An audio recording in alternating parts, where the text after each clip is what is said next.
He's only a minute early, isn't he? A minute early.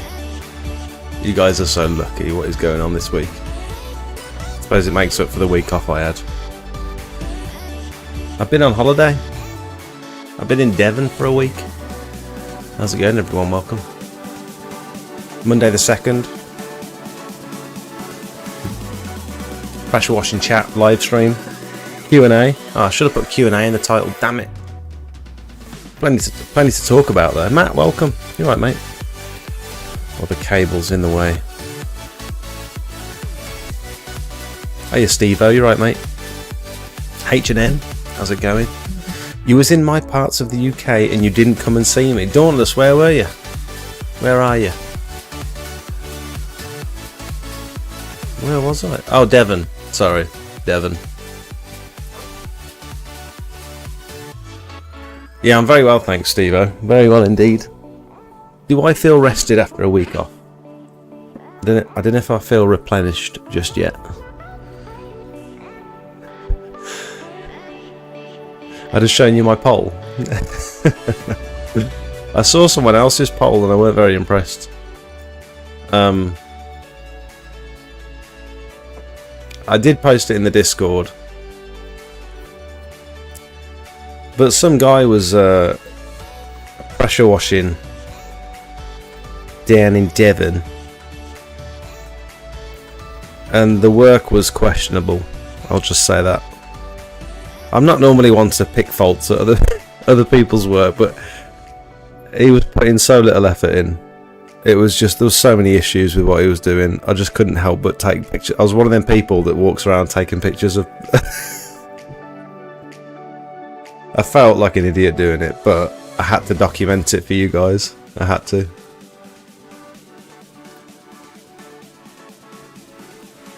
I almost unsubscribed after you took a week off. Don't do that again. It was literally a week after you said that I'd never missed a live stream. I'd never missed a week. And then I miss a week. Yeah, sorry about that. Got a red Tarmac drive to clean and seal. He doesn't want the restorer used as he likes his drive looking faded. So what clear sealant would you recommend? That's it. That's an extremely good question. I don't know if there is a clear sealer. You might be able to use a water-based acrylic. You might be able to use No Nonsense. I doubt that they'd recommend it, but I bet it would work.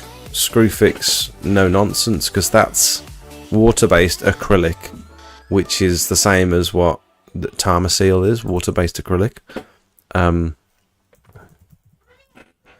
I'm talking absolute rubbish, so I might be totally wrong here. I've never heard of anyone wanting a clear sealer on their Tarmac drive. That is a new one. New one for me. Suitable for block paving, pathways and patios. Shush. No, I don't know, mate. Don't know. I was thinking maybe this one, but you might want to get in touch with Pure Seal or Smart Seal. They might be able to help you. I know Smart Seal sell a red one. What are these? What are these songs? Oh, good night, girly. Can I have a cuddle? What have you got in your mouth?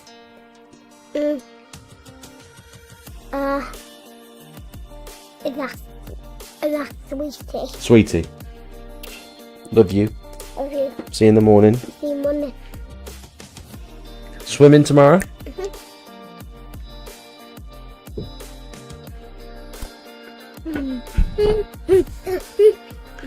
And Matt's sealer would probably be best to keep it looking unsealed if that's the effect you want to go for. Yeah, possibly. Where in Devon was you? Haven Cliffs. Devon Cliffs. Hello, Connor. I'm talking to these people here, look. They're all typing. They come and watch me talk every week. It's weird, isn't it? Yeah. But where are they? They're in the computer. Tell them they're a bunch of weirdos. Yeah.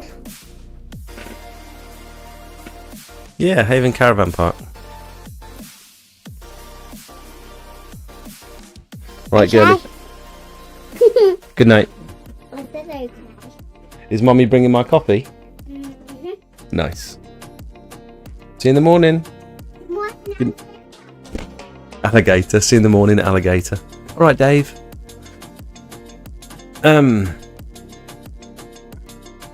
By the way, right, let's talk about this Haven thing first.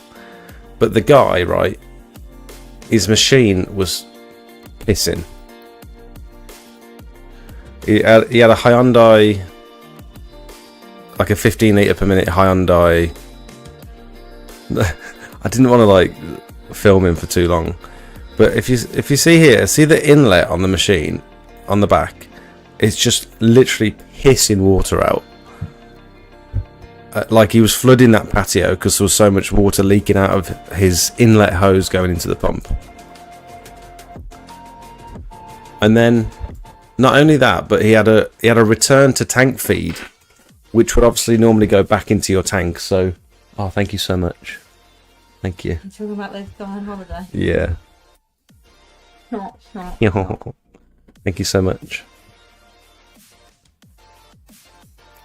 So that return to tank hose, this clear hose coming off the side here, that you'd usually expect to go back into the tank and sort of top it back up and complete the circuit.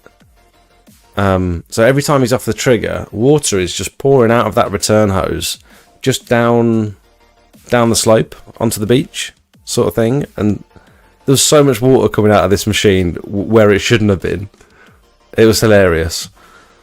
And so, because he had that inlet leak, every 3 or 4 seconds while he was off the trigger, the machine was going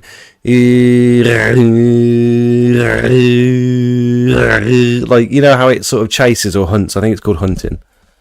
And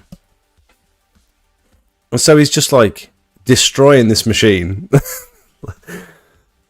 I wonder if you can hear it.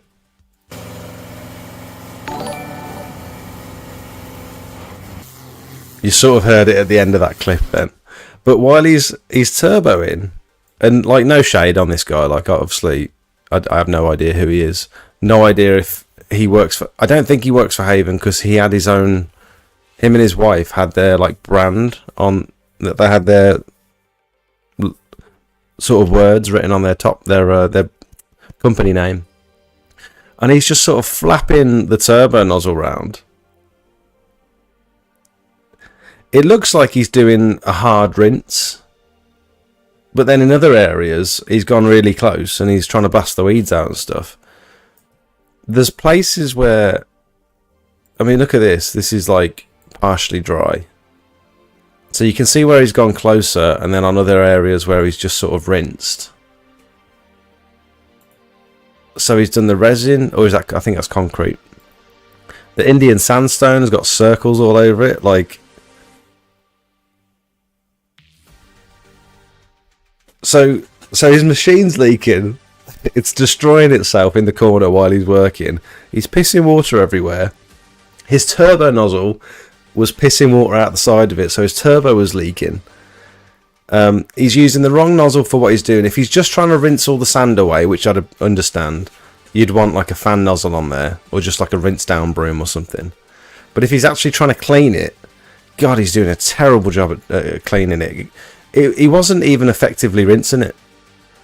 There was so much crap all over this patio after he'd left. Like, this is just one little bit that he'd cleaned. This is the natural slate. I think it's slate. This is a bit that he'd cleaned. And it still looked like this after he was finished. I've just got no words for it. I mean, I'm going to say a lot more. I've got plenty of words. I've got plenty of words for it, but all the joints were knackered, so... I mean, he's just destroying this patio with turbo, just blasting weeds at left, right and centre. There's sand all over it. Even in the showers bit where... I mean, how often does he clean this? How often is this contract that he goes around and gives it a quick blast with the turbo? All the windows were plastered. To be fair, they did go around and clean the windows afterwards, which looked like just tap water. It wasn't doing the thing that pure water does when it sort of sheets off of the glass. I think they were just brushing tap water on there.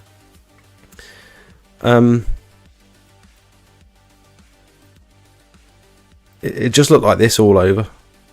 was just these swirly birds all over it, and it wasn't clean. Like, you can still see loads of litching spots and stuff. Crazy. To get to a point where you've landed a contract like that, I bet he's bar staff. I don't know, maybe. I don't know. He definitely, him and his wife had these burgundy tops on, and they had their own brand name written on it. So they've got to be an external cleaning company. But to be able to land a contract like that at a big park, I'd seen his other work all around the park. You know, when you start doing a job, or when you buy a new car or something, you can only ever see that. You start seeing that car everywhere. It's the same with pressure washing. Once you start pressure washing, you'll start looking at stuff that needs cleaning all over the place. I was looking at all their solar panels. I couldn't believe how much bird poo they had on all their solar panels. I was going around the whole park going, who's cleaned this? Look at all these swirls everywhere. Like they'd used a turbo nozzle on some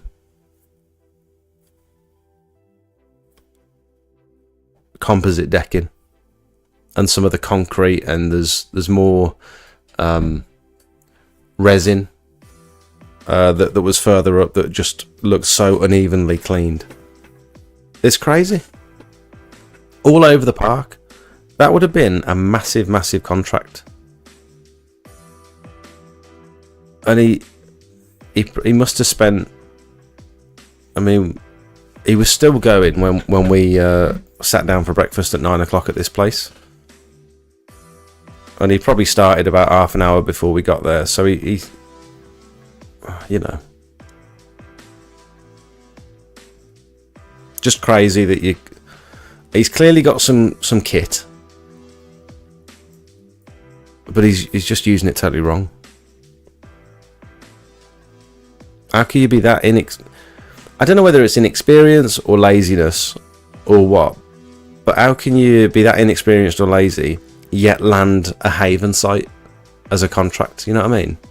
Pay peanuts. Yeah, exactly. That's probably what's happened. He's got the lowest quote, and he's just won the work, and they're not already checking. He's just doing it, and that, I don't know. Crazy.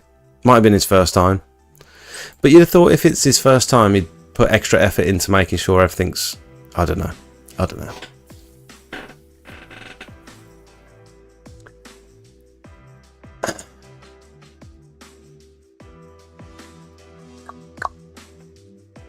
Your girlfriend's heard about it so much she could explain why it's bad too. I know. I was just walking around like saying.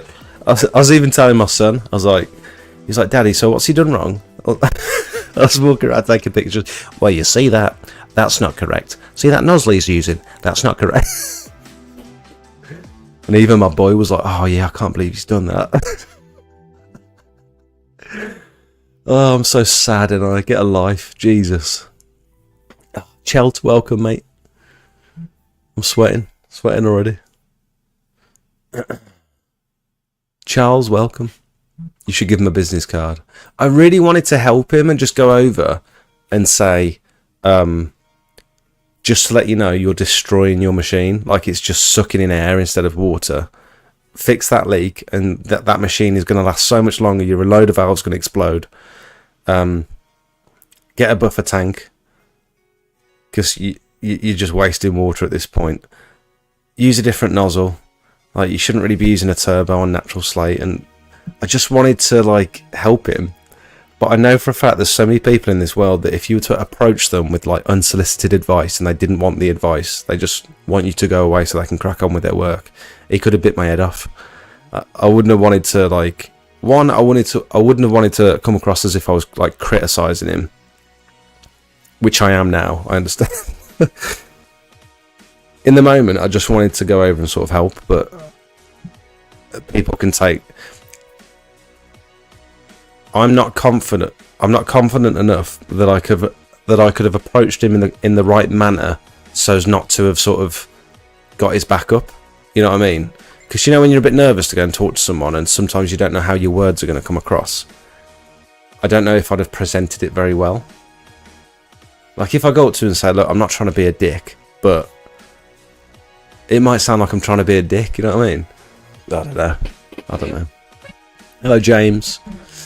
Been blocked. Yeah, well, I've come to the conclusion, right? So, when I go onto the Equip to Clean website, this happens. Potential security risk. This never happened before. I mean, this started happening a couple of months ago, basically. And when I go advanced and accept the risk and continue, it just buffers and never loads. I've tried to do the same thing on my phone, and while I'm connected to the Wi-Fi, I can't access this website. But when I turn my Wi-Fi off and connect through just mobile data, I get on straight away. And I'm convinced that they have just blocked my IP address, because apparently it's very easy to do for the website host to just block certain people's IP addresses. And I think they don't like me talking about them because I don't often talk about them in a positive light, and they've blocked my IP address. And I would put money on it that that's what's happened. So instead of like addressing my issues and fixing all the things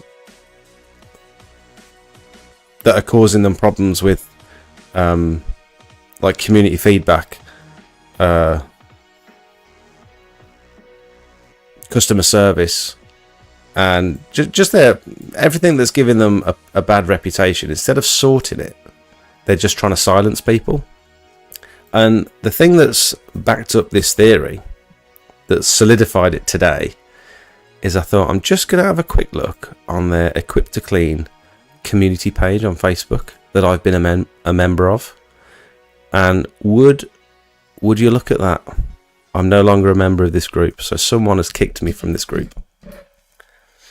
And I remember it was probably because I commented, or I took a screenshot of one of their posts, someone complaining in the group about the terrible customer service, and they went through and started deleting comments and stuff, and so I took a screenshot of it to make sure it didn't disappear, and it disappeared literally within an hour of me taking a screenshot. This post complaining about their customer service and their returns policy and stuff. Essentially, Equip to Clean were blaming him for breaking his machine. And then other people underneath started saying, "Oh, I've had exactly the same issue. I've had the same issue." They deleted the post. And then someone went back up and said, "Where's my post gone? It's been deleted." And then that got deleted as well. And then I got kicked from the group. So I'm convinced that's what's happening. It's very interesting. If that's the way they're going to deal with things, people, you know, constructive criticism, then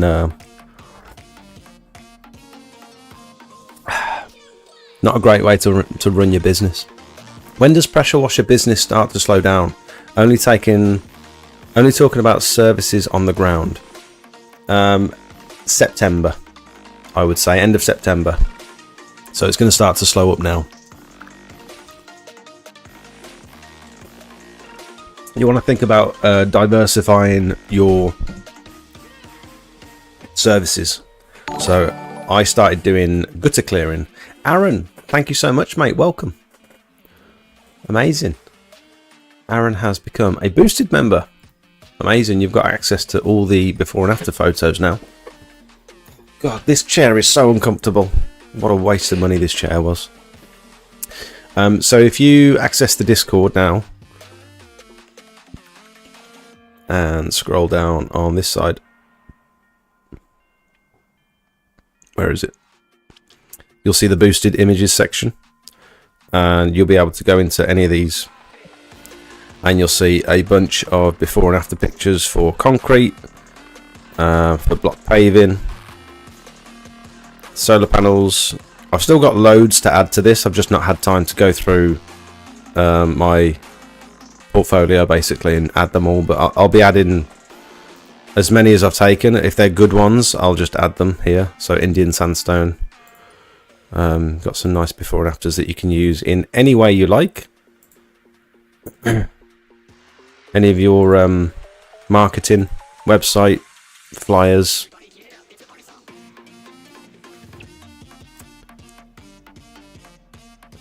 Did a soft wash on a Indian sandstone patio today. It came out really well. What's this? Identify this. What are we talking about? What are we joking about? I'm talking about a rust stain by the looks of it. This song is very annoying. What I was going to say is you want to consider now diverse. If this is like your first year in business, in the pressure washing game, you want to really consider diversifying your services. So I started doing gutter clearing around about this time of year during my first year, and it really helped to keep some of the work flowing in. Like, now is a good time to start advertising for that sort of stuff. If anyone needs help who isn't able or doesn't want to or isn't in a position to purchase any of my images, gutter vacuum systems.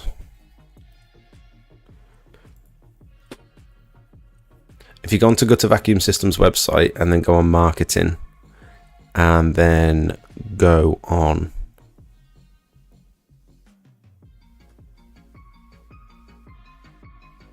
marketing towards the top, marketing album on Facebook,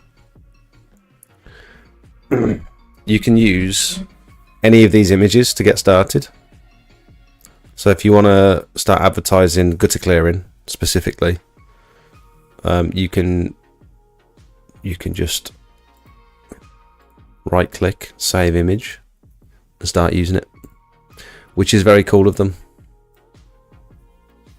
Very nice thing to do.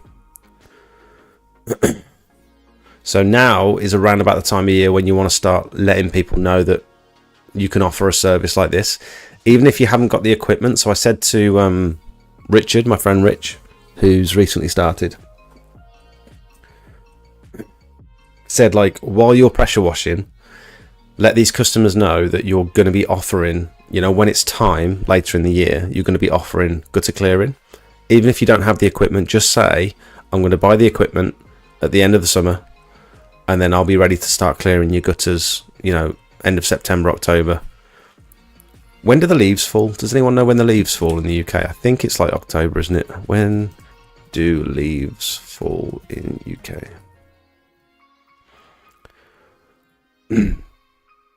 Between October and December. Okay, so yeah, gutter clearing season.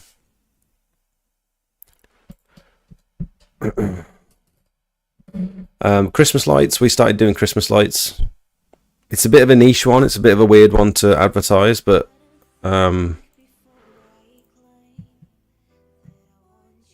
we found it much easier than supplying our own Christmas lights. It was an absolute ball ache to supply our own Christmas lights. I only did it on one, and it was a nightmare. It was Sophie's mum's house, and just trying to get the correct lights that the customer actually liked, get the correct length of lights, and all matching, like, because they're all different warmths of colour. Sorting out the extension leads and the junction boxes and all that sort of stuff, like, it was just a nightmare. So we're only installing Christmas lights for customers that can supply their own. And my issue with that was, like, I don't want to go in, like, climbing around in people's lofts, untangling Christmas lights and stuff. But we never had that issue once, to be fair. So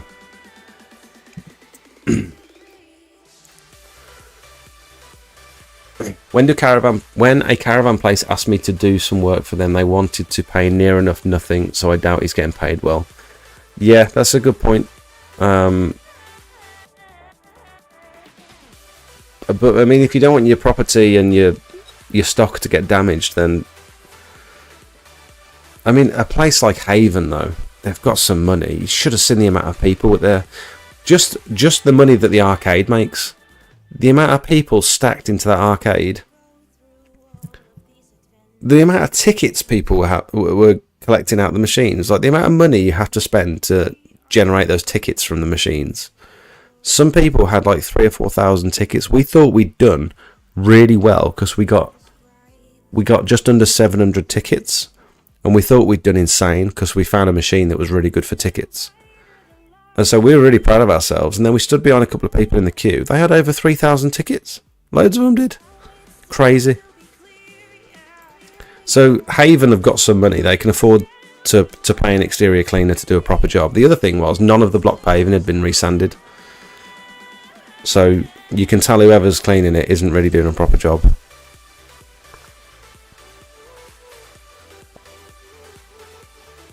I'm trying to look for... I think it's going to be super... I can't believe how many pictures I post. I'm trying to look for Christmas tree, Christmas light installation photos, but I'll have a look in a minute. Is this your website? No. Try a free VPN. Yeah, I can imagine a VPN would solve the issue.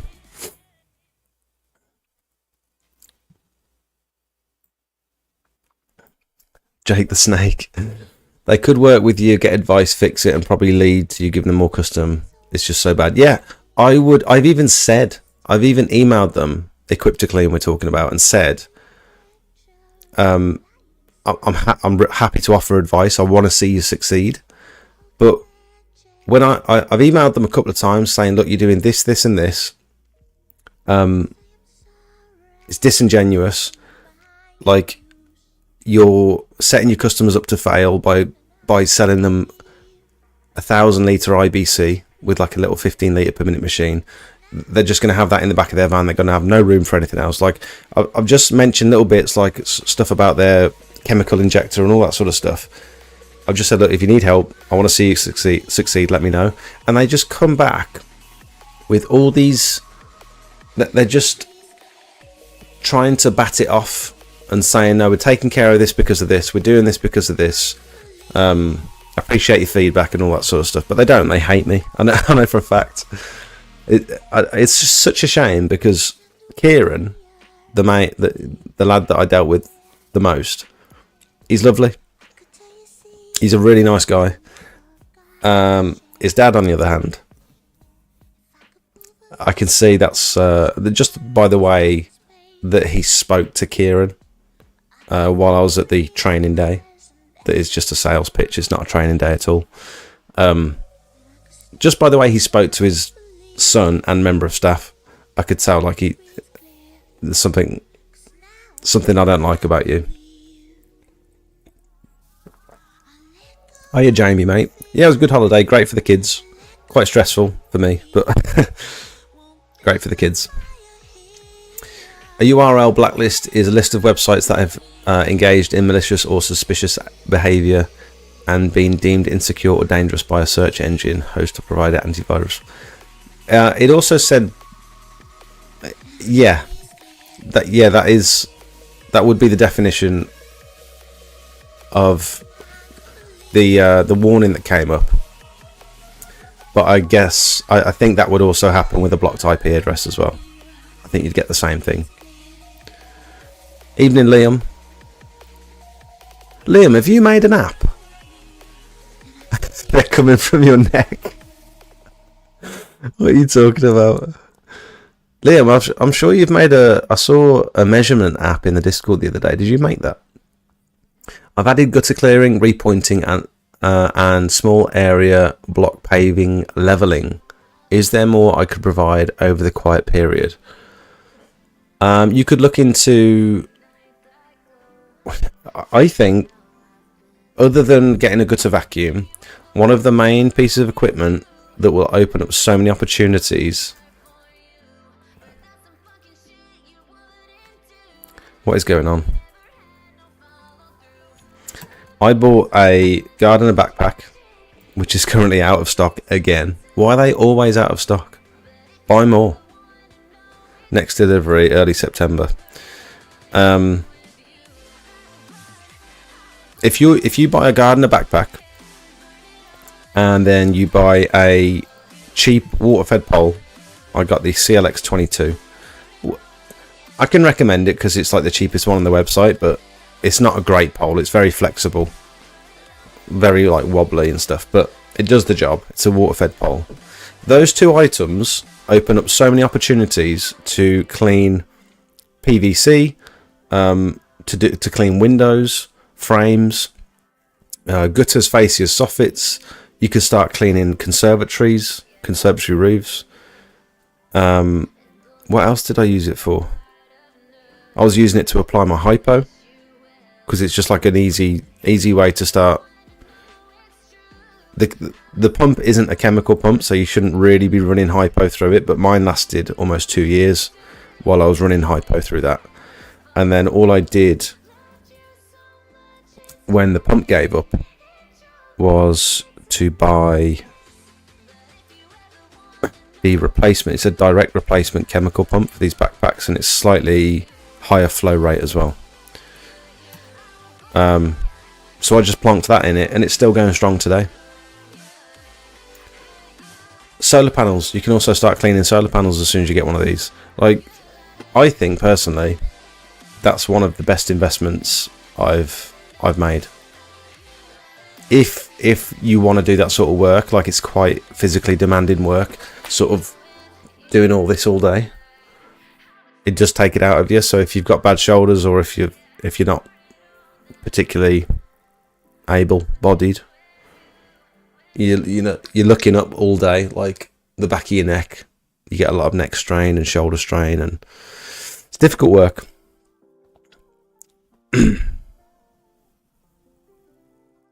Would anyone else recommend any other exterior cleaning services for, like, I'm not saying, James, that you're a beginner, but if someone's just starting out in the pressure washing game, what would you guys recommend to do over the winter? I'd say stuff like roof cleaning, but I'm not going to recommend roof cleaning to a new business, because it's such, again, physically demanding work. There's a lot that can go wrong. You need a lot of expensive equipment to do it properly. So I think most people should avoid roof cleaning until they've got at least a couple of years under the belt, I reckon. They may have been hacked and someone is doing stuff that puts their website on a blacklist. Well, I in that case, I'd get the same message when I'm not logged into the Wi-Fi, but I don't. And Sophie's the same on her account. So when she's on the Wi-Fi, she can't get on the site, but when she's not, she can.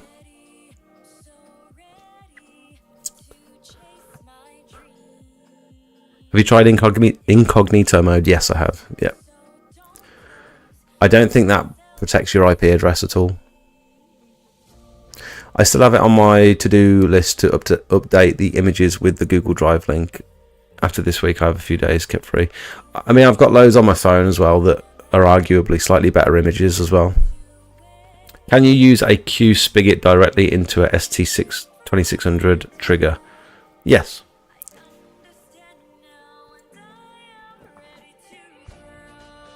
So I've got a it's a Q to 1/4 inch quick release. So essentially I've got like a stubby trigger. Pop the Q in and then pop whatever nozzle I want.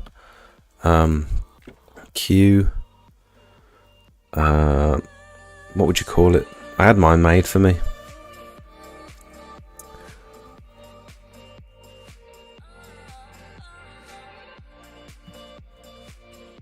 I might find it with this.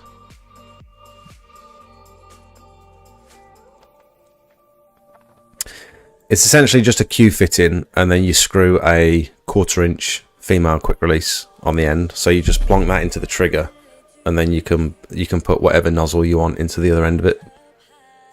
I think Matt put in the Discord earlier is this a new nozzle? Is this a new chemical injector? How long has this been on the website for? Does anyone know? Because it's a Pro Cannon, so it's a chemical injector, like the Pro Foam. But it's got a cannon. It's got like a cannon nozzle on it.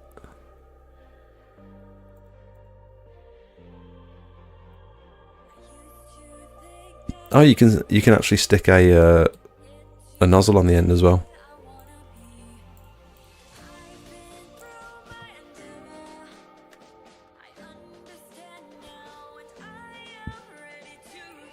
I wonder how much their proportioners are. because I need a new bag. Profoam proportionate kit, 15 quid. I mean, that's better than other places I've seen.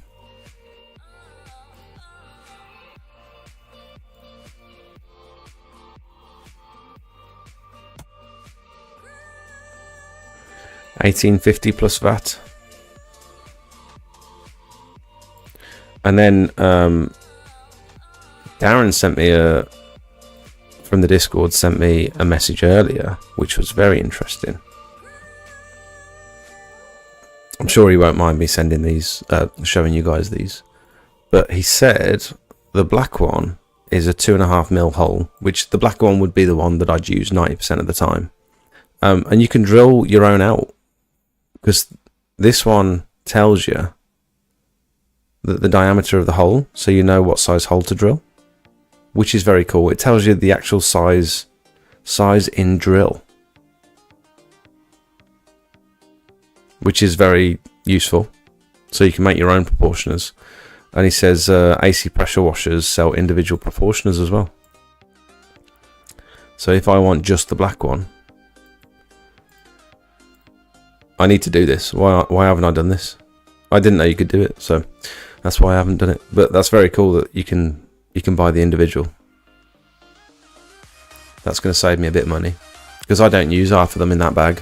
They're just going to get lost. Oliver, how you doing, mate? What do you do with the employed in the winter on the low season?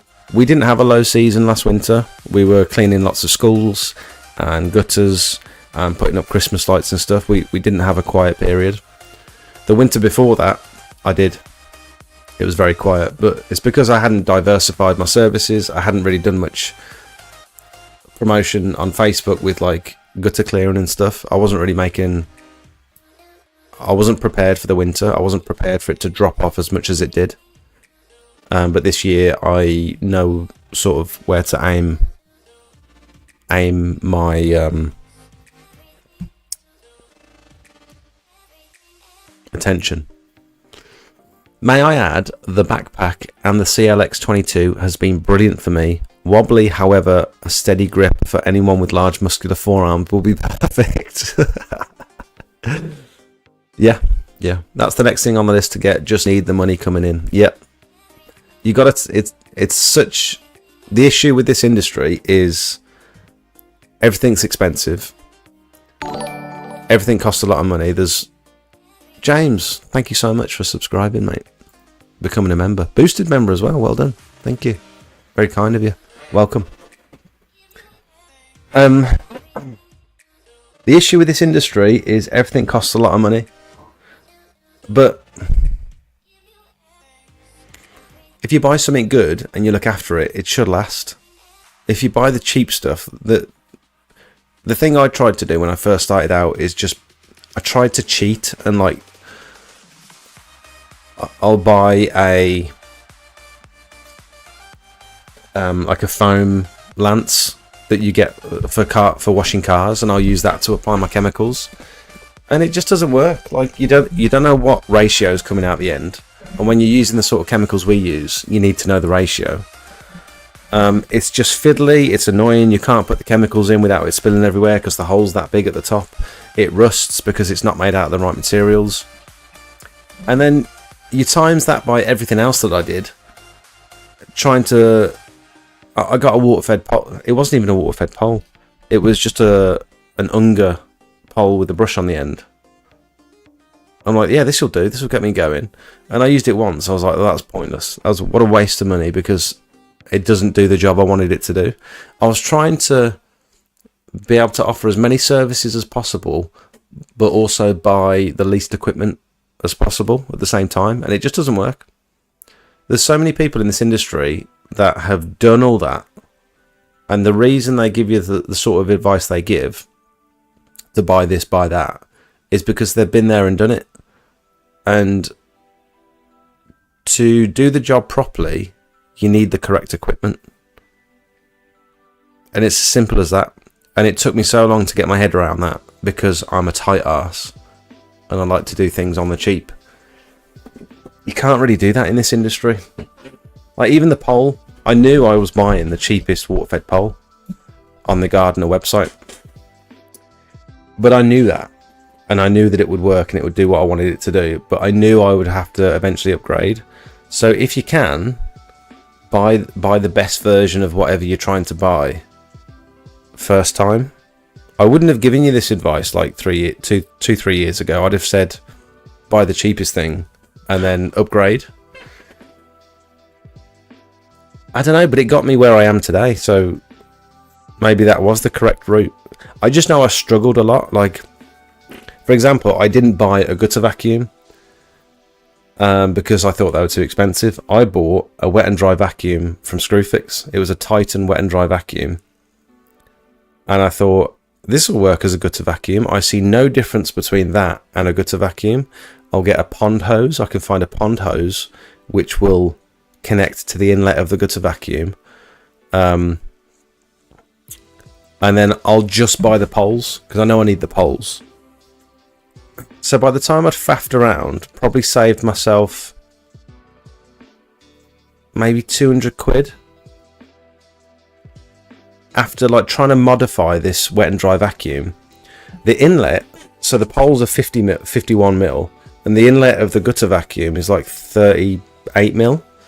And so it's too small. So it worked. What I was doing worked, but it got blocked literally every 3 or 4 minutes because the hole was too small.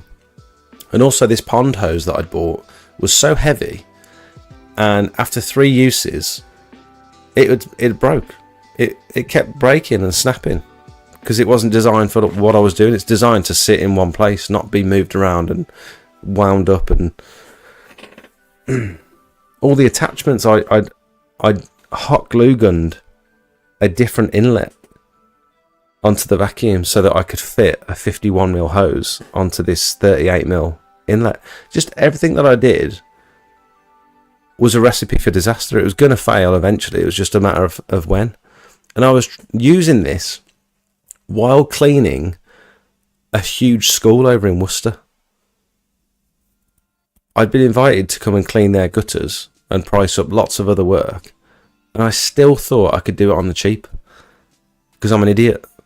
Like, at that point, when you win a quote and they want you back to keep doing more work, as soon as you win the quote, you should buy all the correct equipment and just, this is going to save me money.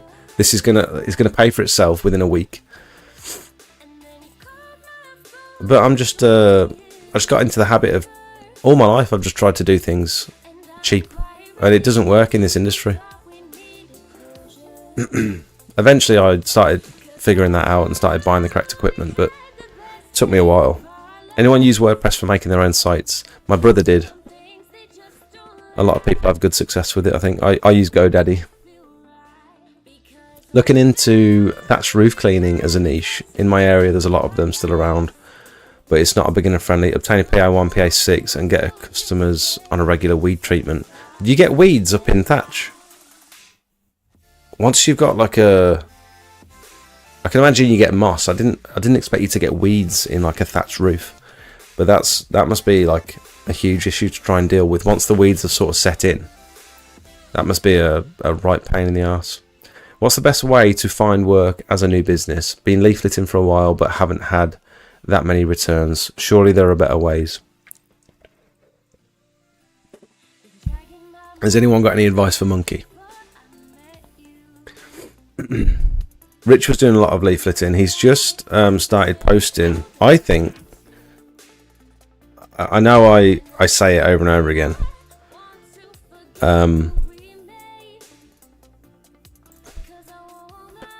but I honestly think social media, reels, shorts, before and after pictures, I think that is the new way. You're not going to get the older generation. You're clearly not going to get older people getting in touch with you that aren't very good at using the internet. But I think the amount of time people are spending on their phones, I really think social media, you have to have a presence on social media. I think it's unusual now. When I search for a business, say I want to get like a bouncy castle for my daughter.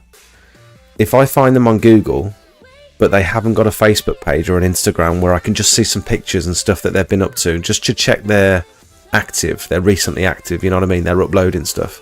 If they haven't got that, I won't call them. I want to see that they have like a presence, you know what I mean? And Rich has just started doing some TikTok videos and stuff. And like already, his 5th video has got 21,000 views. His 6th has got 15,000 views. And no doubt, in the comments, he's already had people asking, where are you based? I've sent you an email. Can you get in touch? Can you give me a quote? This is the way to do it.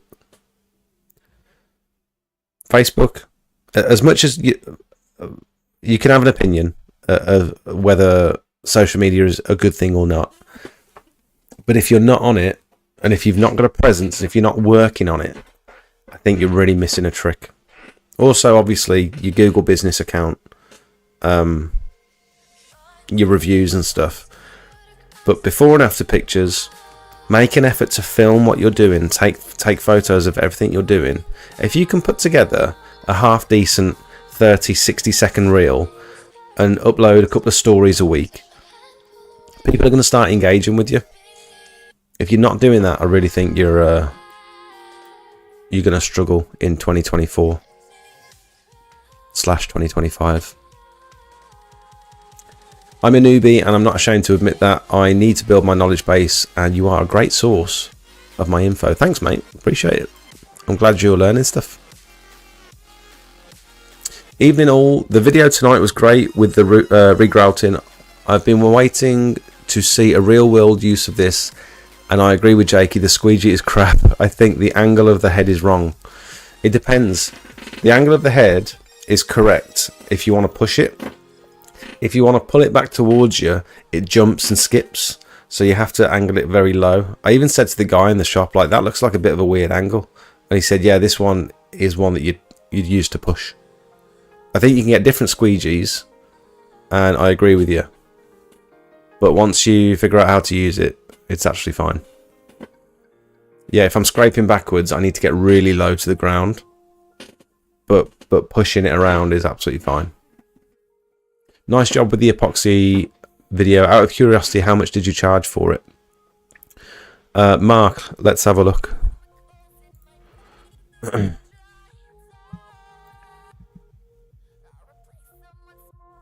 I've got another one on Wednesday. Big one.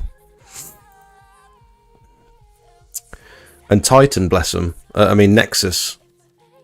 They're sending out another, like, 8 tubs of the grey. And I only used 4 on that last one. The 3.5. And so I've got 3 spare of the sand colour. But this next one is grey. And I called them to say, like, I can't find a supplier anywhere near me. Is there anywhere I can order it? And they said, oh, we'll do you another, like, do you another freebie. I was like, that's 8 tubs. And they're about 80 quid a tub, roughly. Like, they've been so generous. They haven't asked for anything. They haven't sponsored me. They haven't asked to be tagged in any posts. They haven't asked me to do a video or anything. They're just sending me stuff. And I think they've got a slight stock shortage as well, so they're still sending me stuff while they're struggling to produce the stock themselves. So it's so generous. Okay, so for that particular one, it was only 50 square meters, so it wasn't a very big patio. I was going to charge 650 quid for the regular stuff, for the brushing and jointing compound, or I was going to charge 750, or I charged 750 quid for the Titan, because I knew I was only going to use like 3 or 4 tubs, and I definitely could have got away with charging a lot more on that job, but I was very keen to try the product, and the customer was as well.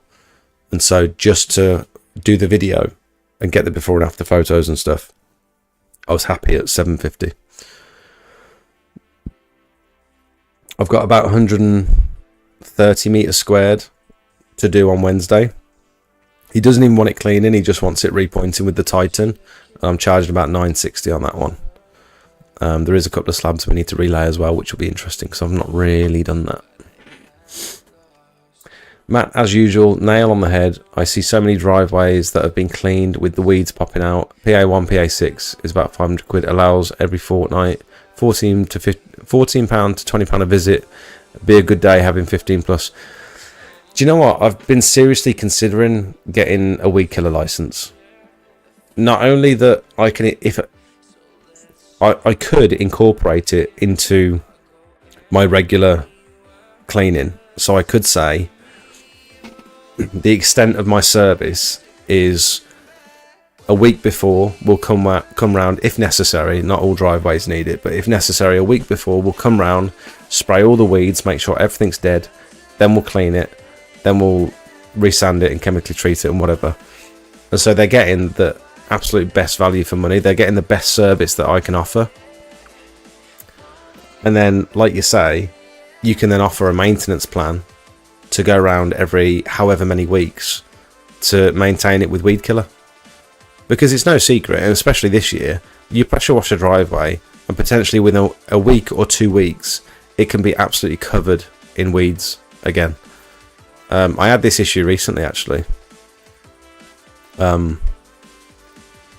where we pressure washed a patio that was right up behind someone's house. It was like a block paved patio right at the top, loads of foliage coming over the top, no drainage, so the water just pooled in places and sat there. We had to sort of brush it off the edge of the patio, and it had retaining walls all the way around it, so I know for a fact that all the water was just sitting underneath the patio. It wasn't draining out anywhere.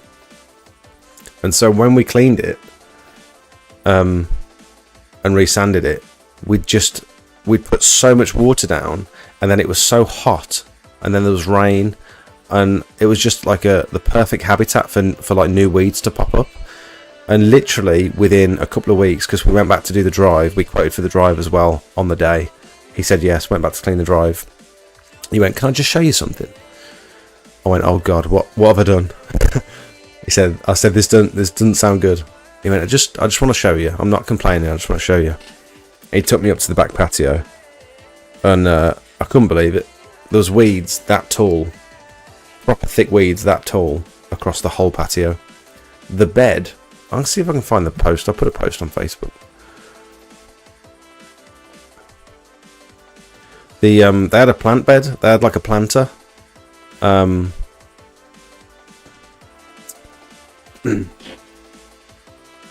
That had nothing in it. It had no plants, no weeds, no nothing. And after I'd pressure washed the wall behind this planter, I'll have to show you. I couldn't believe it. How do I find my posts?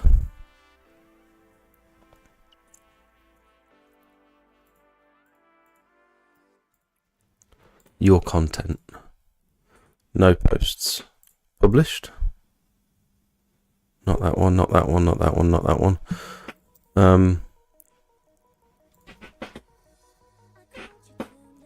Was it in this one? Your content. Published. This one, right.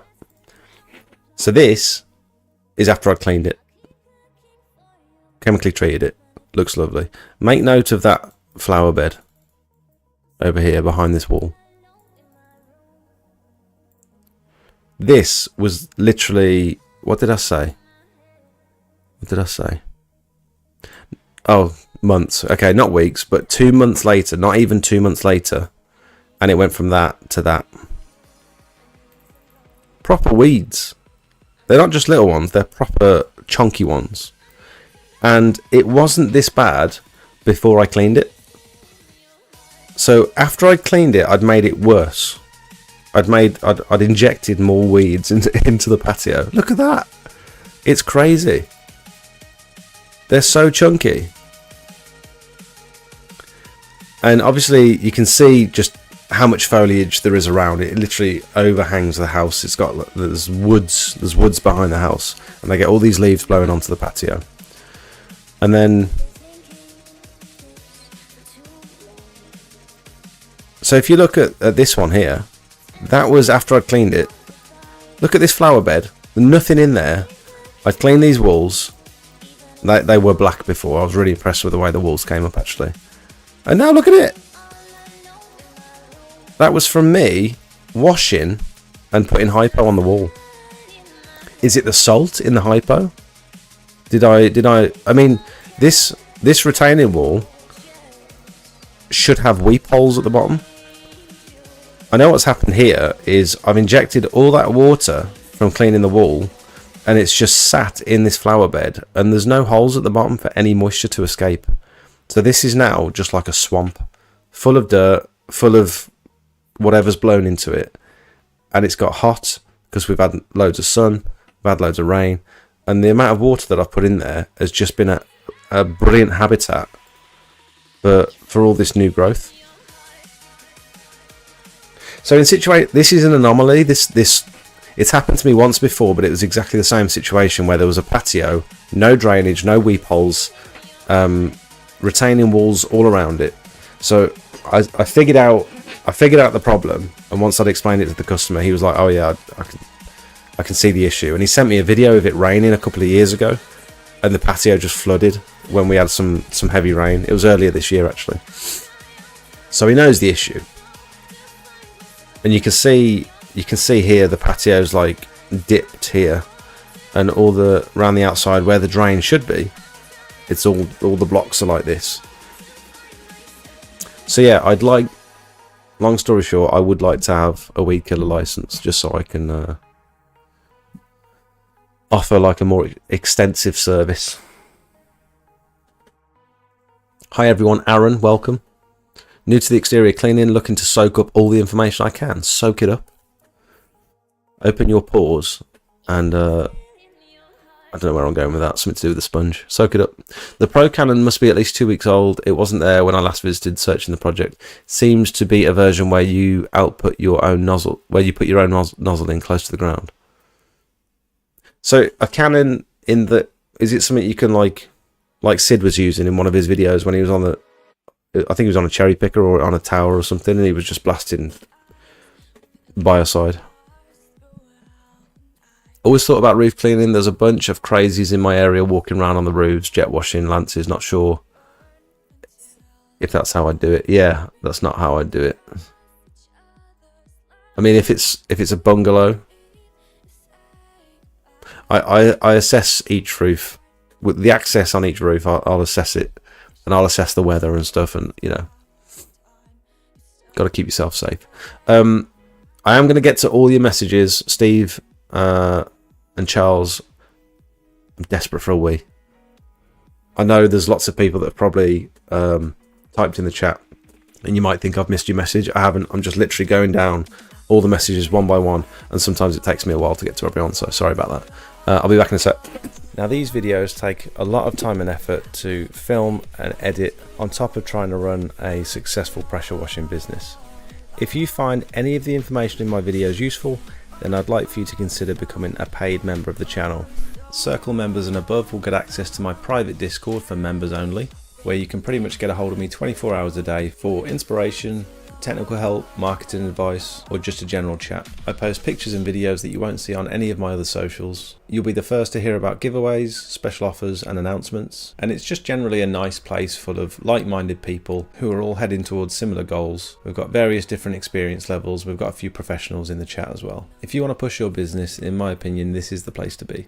We also have two other membership tiers. One is just to show a bit of support for the channel, and the other one is for boosted members, which will not only give you access to the private Discord, but also loads of high quality promotional images for you to start your business. I know what it's like when you're ready to get going, but you don't have any before and after pictures to put on your leaflets. At the moment, there's about 150 images that you can use for pretty much whatever you like, and my intention is to constantly update these over the next few years with all of my before and afters that have helped promote my business. Last thing before I let you go, new videos come out every Monday night at 5:30, and then I go live at 7:30 to chat to you guys and answer as many questions as possible. We do live quotes for real customers and just generally keep up to date with everything going on in the pressure washing world. Thanks for watching, back to the video. Sorry about that. Steve, I think we pretty much just answered all of your questions. So if you were listening before, I know you've asked those questions. I think we answered those about 5 or 10 minutes ago, so hopefully you got that. Love the Titan. I think it's going to last a hell of a lot longer than the other stuff that isn't like epoxy mixed. Epoxy mixed? I don't know what I'm talking about.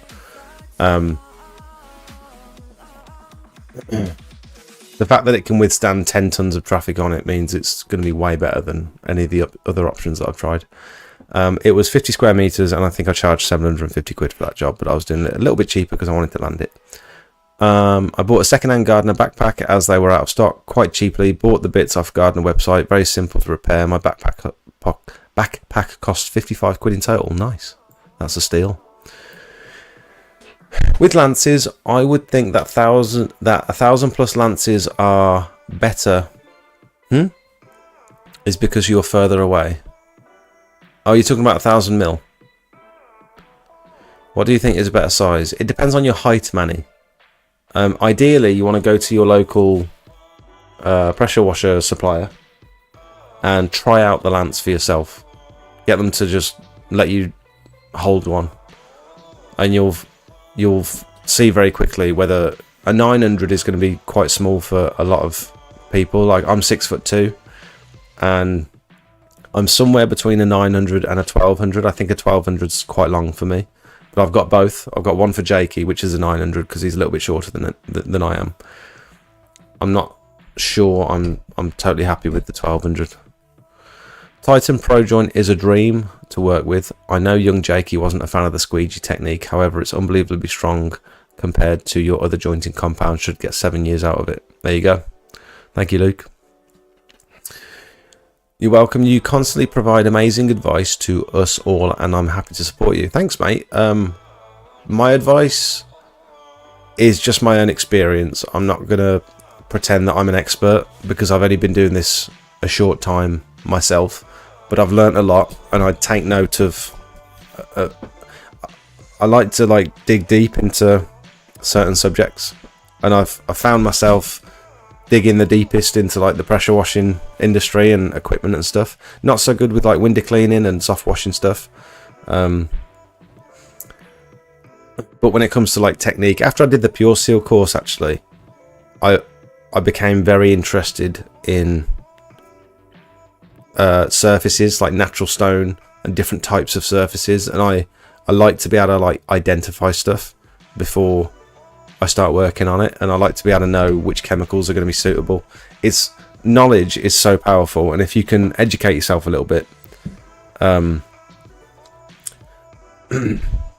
it's so nice turning up to a job, particularly when someone else has had a go and they haven't been able to get the result. It's nice to be able to turn up to a job with confidence, knowing that you can get an amazing result and the customer's going to be blown away. And then if you do that for long enough, you've got that whole portfolio of images that you can show to the customer. Like today, we were... Let me show you.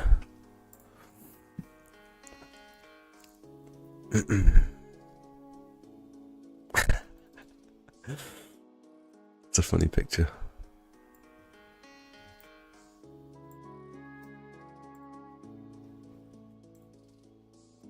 Look at that, I've just found.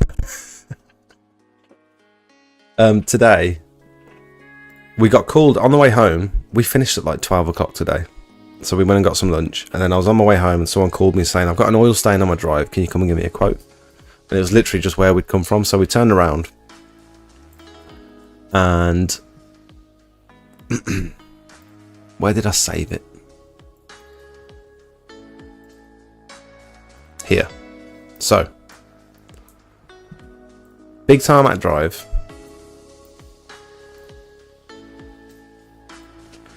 and someone he's had his car serviced, and he got home, and apparently the garage had fitted the wrong sump plug or something, or the wrong gasket, and it had leaked oil all over the drive. And this has happened so many times recently. So many people have got in touch saying, I've had my car serviced and it's leaked all over the drive, and now I need can you remove the oil, and the garage are going to pay for it. I've had that 4 times in the last month and a half, I'd say. So this was the latest one today. The guys from the garage, as they do, came round. As this happened in the other ones as well. The people from the garage came round, attempted to remove it themselves. So they'd put whatever sort of degreaser they had onto it, and tried to pressure wash it off. And they've fully removed some of the top layers of the tarmac here. And then also used, I don't know what nozzle this is, obviously like a pencil nozzle, and permanently etched this driveway. Like they've used such high pressure in such a concentrated area. And I mean, by the time you've done a little area, surely you know this nozzle isn't going to work. But they've continued, and just it's spread across this massive area now. This was also wet, so imagine how it looks in the dry. You can't really see the oil stain very well, but in the dry it's going to look a lot worse. And this is one of them crazy, like, just happenings, just like a crazy opportunity where we'd gone round. I'm fairly educated on, I mean, setting the customer's expectations. Like, if you've had that much oil spill on your driveway, it's unlikely that it's going to look like new again. And the fact that the garage have permanently etched the driveway as well, even if we clean the whole lot and we did the oil stain removal, chances are you're still going to see a cloud of oil, and you're still going to see all those horrible squiggly lines. And so what I said to them, I don't know if they're going to go for it because they're relying on the garage saying yes, but I've said to them, in theory, now that I've told you that, you understand that this driveway isn't going to go back to the condition that it was in before the car spilled oil everywhere, the fault of the garage. So if the garage wanted to actually put it right, what they'd have to do is do like a tarmac sealer over the top of it. And just by chance, 5 doors down was this job that we did on the 4th of August. Just by chance, I said, number 68, just down there, we've just applied a tarmac sealer. You know, similar drive. It's got some oil stains down here. I showed them a couple of pictures on my phone. I said, do you want to have a walk down and I'll show you what it looks like? And so we just had a little walk down. And I said, this will cover all the oil stains. It will cover all those etch marks. And it will make it look a hell of a lot better than it would if we just washed it. And they said, okay, that's what I want. And so, in theory, if the garage wanted to, and it's going to be an insurance job, they're not going to pay, unlikely that they're going to pay for it themselves. They'll probably just go through the insurance. And the customer even said, just charge whatever you want, because I'm not paying for it. So yeah, if the garage wanted to do like the right thing, they would pay to have it, you know, fully restored, because they've ruined it. So that's just like another, what I'm saying about like knowledge is great, and like experience is great. And I know experience isn't as easy to come by because it means you've got to do the job over and over again before you start to get good at it. But like researching stuff and knowing, setting the customer's expectations, knowing how to resolve the issue. Like I can go into this sort of stuff with so much confidence now. Even if I don't win the work, I don't mind. Like, I'm not guessing with this stuff now. I'm not like kind of setting the customer's expectations, but actually deep down not knowing how it's going to turn out. Like, I'm very confident with how the job's going to look once I'm done, and that's so powerful. So if you can get to that point where you're the area that you're focusing on, whether it's restoring patios or getting really good at doing block paving and stuff, if you can go into these jobs with a bit more understanding, a bit more knowledge. That's why I think the courses are so good. I really do think that, like the Pure Seal course, if you can get on that module 1 at least and just learn about natural stone and concrete versus clay, and you know, which chemicals are safe for which surfaces, I think it's a really good idea for everyone that's starting in the pressure washing industry. Even if you've got a ton of knowledge and then you've been doing it for like 3 or 4 years, still do a course, because you're definitely going to learn stuff. After discussing with Matt, I think the generator from GVS is the way to go. No hassle from customers. Never an issue if they're not in. Also, what's your thoughts on that, Jake? Also the camera too. I'd say the camera, not that I bought the camera, or I don't know what the camera is. I don't know whether it's a good one or not. Chances are that camera is just like a very generic action camera or whatever. It's cool to have the screen down below, although I've tried that setup. I've had a GoPro at the top and I've had my phone on the pole, and because you're moving it around so much,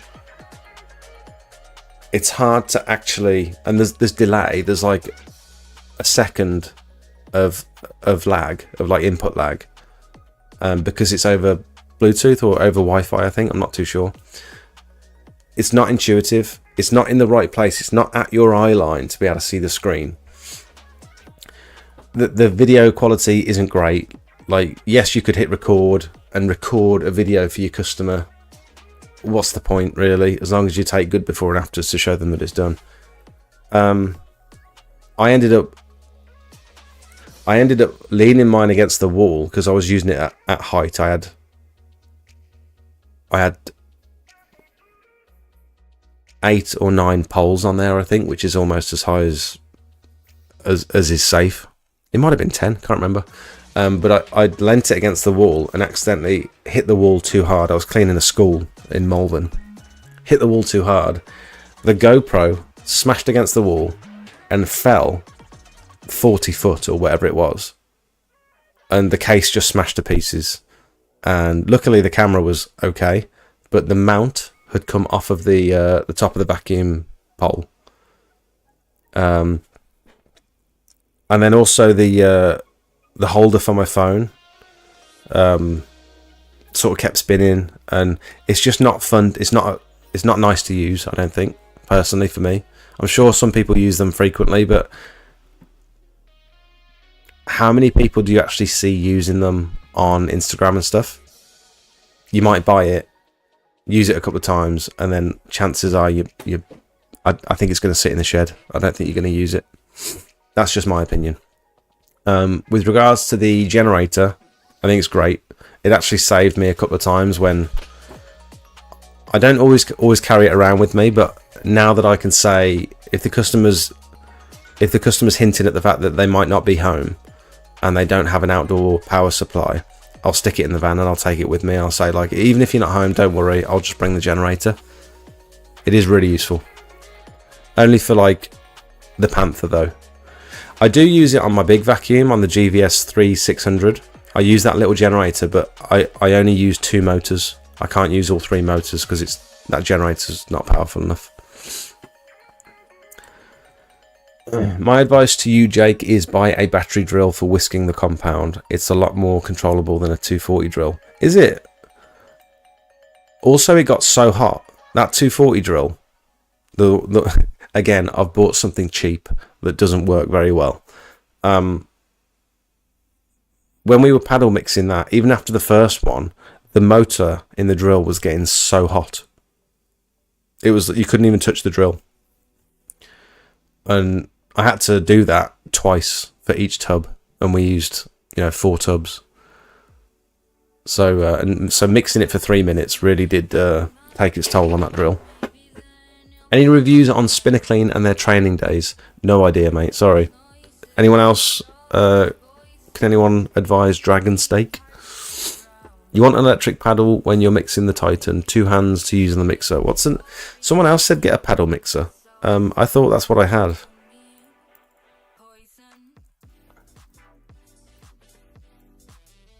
Oh, like a proper doofer. Like a big boy. One of these? Yeah, but am I really going to use it that often to justify buying a whole thing?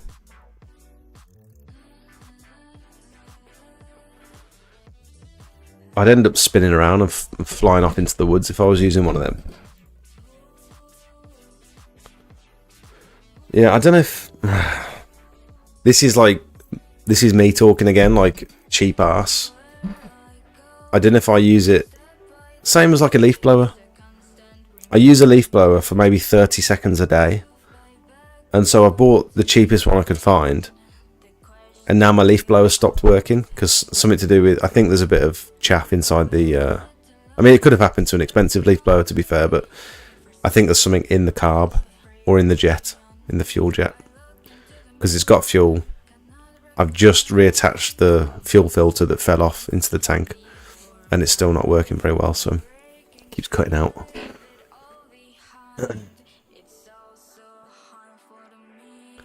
Did the spinner clean training day about 4 years ago when I set up. Wasn't overly impressed, and basically a sales pitch. May have changed since though.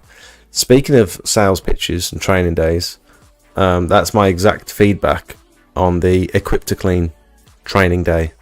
It's not a training day. They don't even know how to use the equipment very well. They'll show you how to turn it on and stuff, but with regards to technique or nozzles or any of that sort of stuff, they have no idea what they're talking about. And they get you to test all these different products and say, oh, you get 5% off if you buy anything today.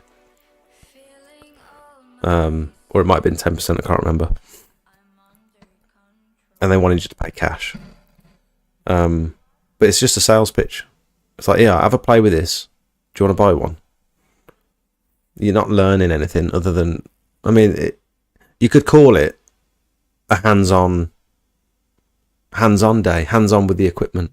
But calling it training is a real stretch. I've done leaflets for a while and an ad in a local magazine, but Facebook generates the best revenue for me. But the magazine brings in a higher end jobs that I found could just be in my area. Yeah, I mean, definitely leaflets and stuff is very much based on your area. Richard, my friend Richard, does very well with leaflets, because he targets like the really big houses, the big drives in his area, and so even if he gets 1 out of 1,000, it's probably still worth it. It's the size of the jobs that he does. I bought quite a bit from Spinner Clean. They're pretty good and good after sales so far. Not done a Spinner Clean course. Sorry, late to the party. I can't believe it, Daz. Can't believe it, mate. I was just, I pulled up some of your messages about the proportioners earlier. Should we do Jake's sausage party at the PA6 course?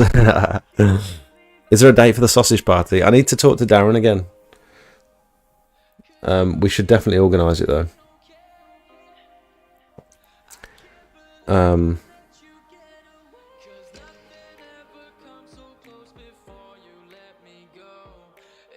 I've just received an interesting message.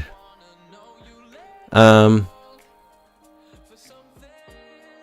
you're my boy, but I don't like sausage parties.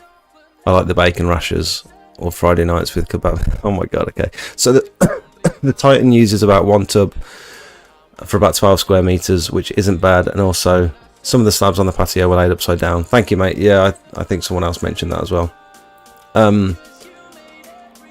So it's hard to gauge when it comes to how much you're going to use because of the joint depth and the width and the thickness of the slabs and stuff. Like it's so, I think there's so many variables.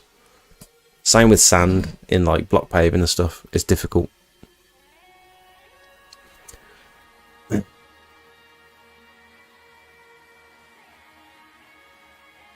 Rock salt dissolved in water can be put in a watering can and kill weeds. You don't need a license to apply that.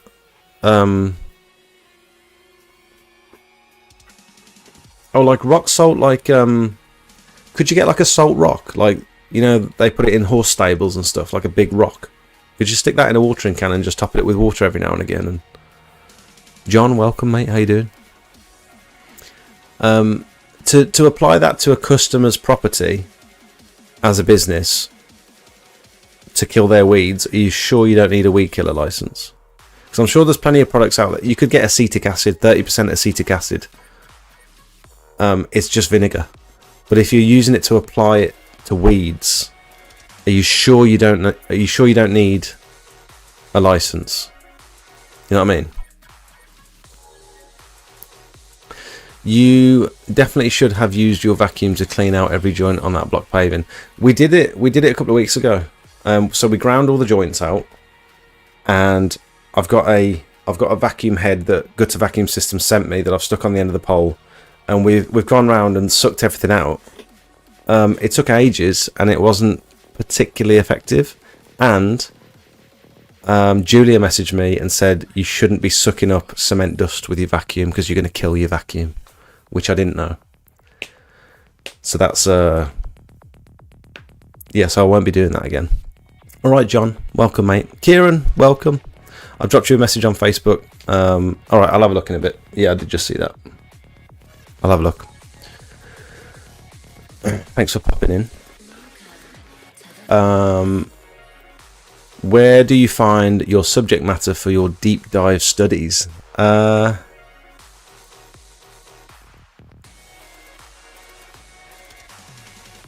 think I've just sort of involved myself in... I've just immersed myself in the industry. Like, I've followed a lot of stuff on Facebook. I'm in all the groups. I've watched a lot of YouTube videos. I don't watch so many pressure washing videos anymore, because the last thing I want to do is spend all day pressure washing and then come home and watch pressure washing on YouTube. I do a few. I watch a few videos every now and again.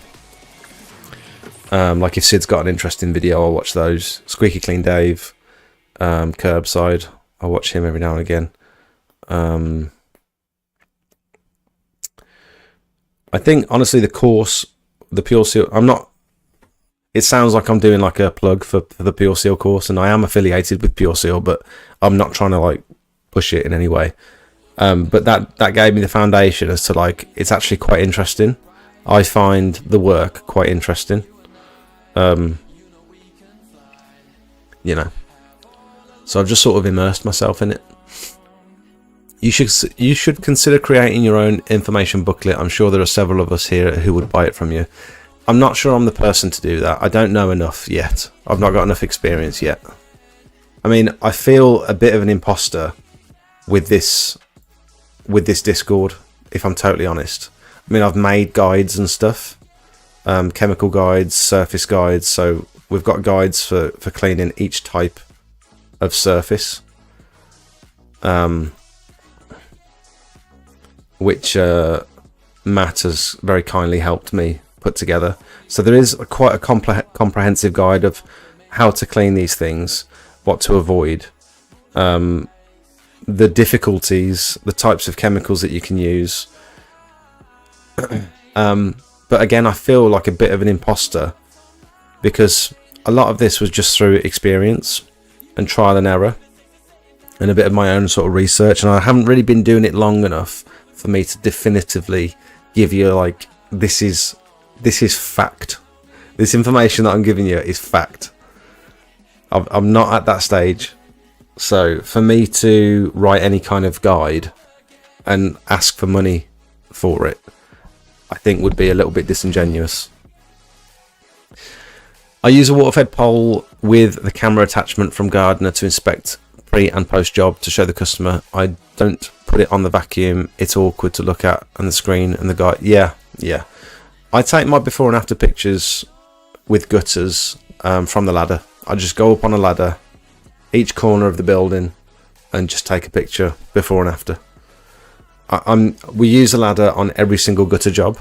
So even if we don't need a ladder, even if access is absolutely fine, if we know for a fact that the downpipes are clear, I'm still getting up there with a ladder and taking before and after pictures. And if you're going to clean gutters, don't expect to be able to do it without a ladder, because there'll be so many occasions where you'll need to get up there and do something by hand, whether it's take a downpipe apart and unblock it, or you need to get up onto like a flat roof to get around to the side. Like, there's so many opportunities that if you didn't have a ladder, you'd be stuffed. Or you could sort of pretend you've done a comprehensive job, but deep down you'd know, I don't know if that downpipe's actually clear. And then you go away. And someone said it in my group. Someone did it. They'd done a gutter clearing job. The customer messaged them a few days later saying, I've still got water pouring out the top of the downpipe. Like, did you clear that? And they've had to go back and say, I thought I did, but I clearly didn't. And so now I've got to buy a pair of ladders to get up there and take the downpipe apart. You know what I mean? I use a camera every time with the phone, the base of the pole. I really prefer it. Oh, fair enough. Yeah, like I said, it's gonna be like love it or hate it. Some people will get on with it. I don't think other people will. How can we get over this Discord and YouTube problem once we've done most of the suggestions? You mean linking your Discord with the YouTube?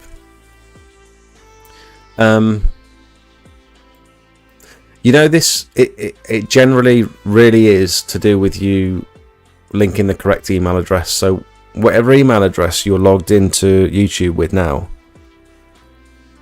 just check that that's the one, because sometimes you'll go into Discord settings, link YouTube, and then it will automatically bring up your Google accounts, and you'll just click on whichever Google account that you think you're using. It might be that you're using a different Google account on your YouTube. Other than that, I'm very sorry, I don't know. Also, what level are you?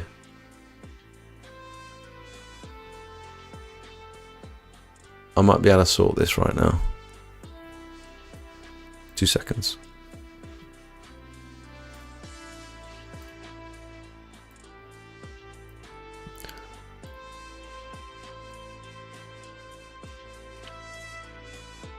Don't mess with drills, you need a plasterer's mixer. Okay, fair enough.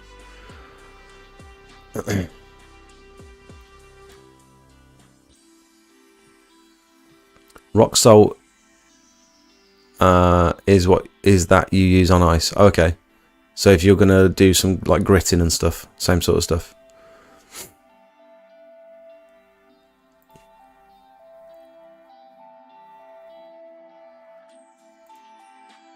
Elite Flow exterior cleaning. Oh, you're a boosted member.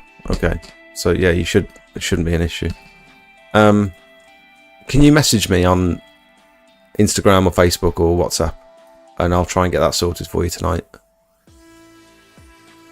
It's difficult, like, because it works for everyone else, and so it's like, well, what else can I suggest? You know what I mean?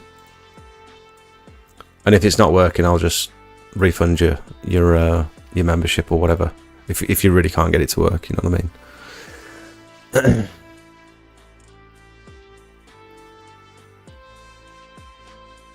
In terms of the gutter talk, I was thinking the Panther, but would you go bigger after your experience for longevity, or would the Panther be solid throughout? I would only go bigger than the Panther if you're planning on doing any sort of commercial work. If it's just residential, I would stick with the Panther. It's so much easier to move around. It takes up less room in the van. It's lighter. You can take it up onto a roof with you. If you've got like a flat garage roof, you can take the Panther up with you. Like it's so much easier than trying to hoik around any of the bigger vacuums. The bigger vacuums are much wider. They're much heavier, and just generally just bulkier. I'd stick with the Panther personally. Mosier 2, how do you like it? I love it. It's everything the Mosier 1 is, but better. USB-C, finally. I use it on virtually every single quoting job. Anything over around about 35-40 square meters, I'm using the Mosier to accurately measure it. Anything less than that, I know I'm probably going to just do my minimum charge. But it's brilliant, and it's impressive when you're stood in front of the customer and they can see you're doing it accurately. You know what I mean? You can show them at the end like that. This is how big your driveway is. And then before, I was very opposed to giving prices on the spot. I was very opposed to giving a quote stood in front of the customer, because I'd like to go away, measure it up on Google Earth or with a tape measure or whatever, work out the cost, and then send the quote over a text. But now that I've got the Mosier and I've got a set pricing structure, I'm going to show you my pricing structure. I'm going to show it you. So I've just got it on a little notepad.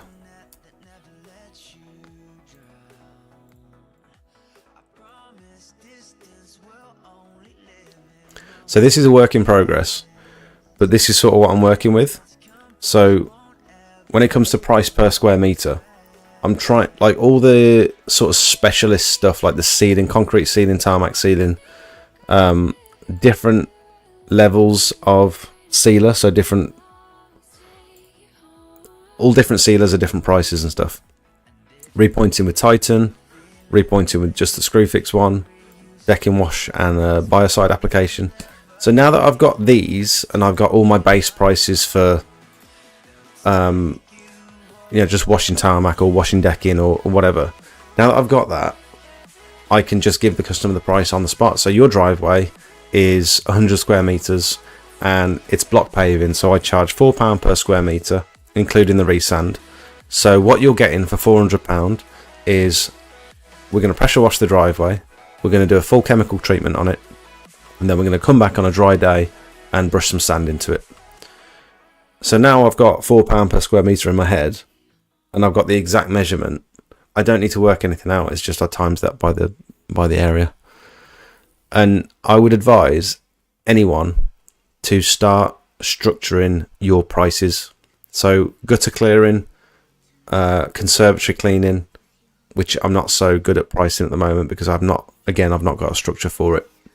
I'm sort of estimating conservatories at the moment, but like PVC cleaning, I've got a price for block paving. I've got a different price for like tarmac and concrete, natural stone.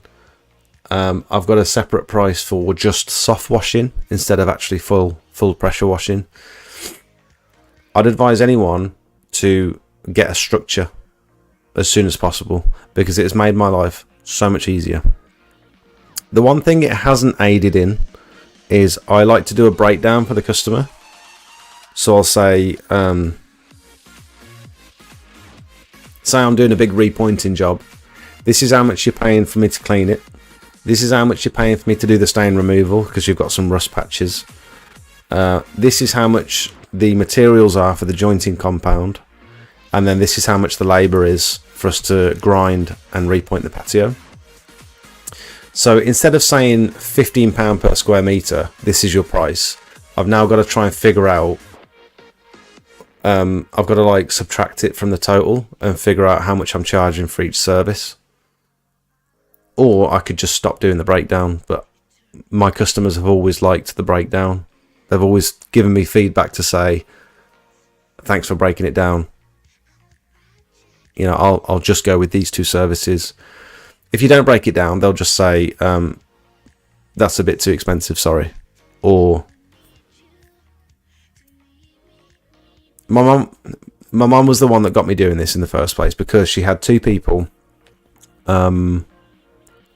She had two quotes. Was it something with her drive? I think she had two quotes to do some work on her drive. One of them broke. They were both exactly the same price.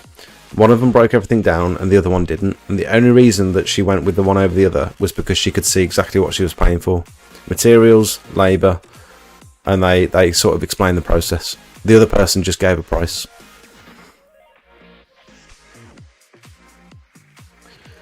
You need to speak to the environmental agency. There's no guarantees with rock salt. Matt could do the booklet. He certainly could. Matt's very good at explaining stuff.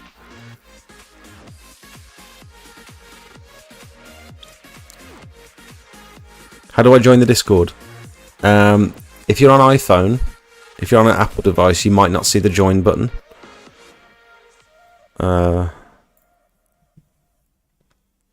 So you got to become a member first. Let me see if I can send you a link.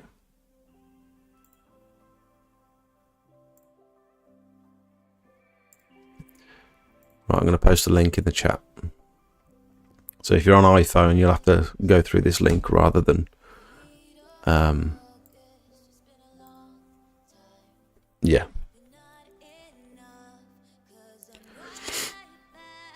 When you did the tarmac restoration job, what was the brand of restorer that you used? I've had a few guys input. They use the Everest brand that's made in the UK. They do an anti-slip. I'm not sure you need anti-slip with tarmac. I suppose it depends on how sort of new and You get different levels of tarmac, like some of it's really chunky and textured, and other tarmac's really smooth, but I don't think you need anti-slip on tarmac. But I use the Tarmac seal from Smart Seal.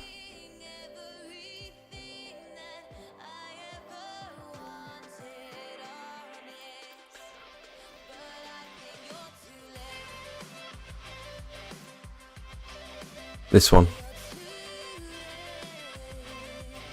I've got videos on it.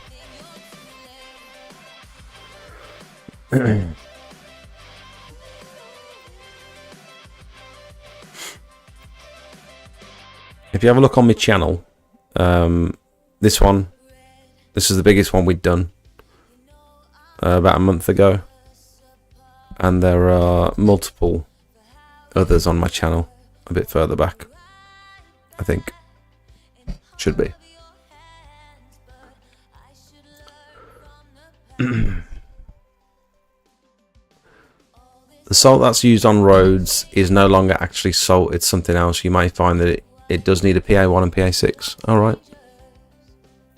Grey area, it's going to snow in July and you are using it to dissolve ice.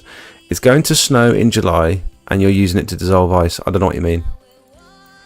Not sure what you mean. Hello Craig. Pleasant as always.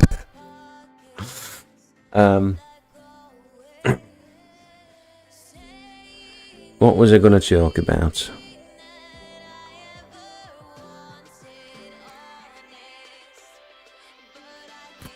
Has anyone ever considered a pickup truck with the back end of the pickup truck lopped off?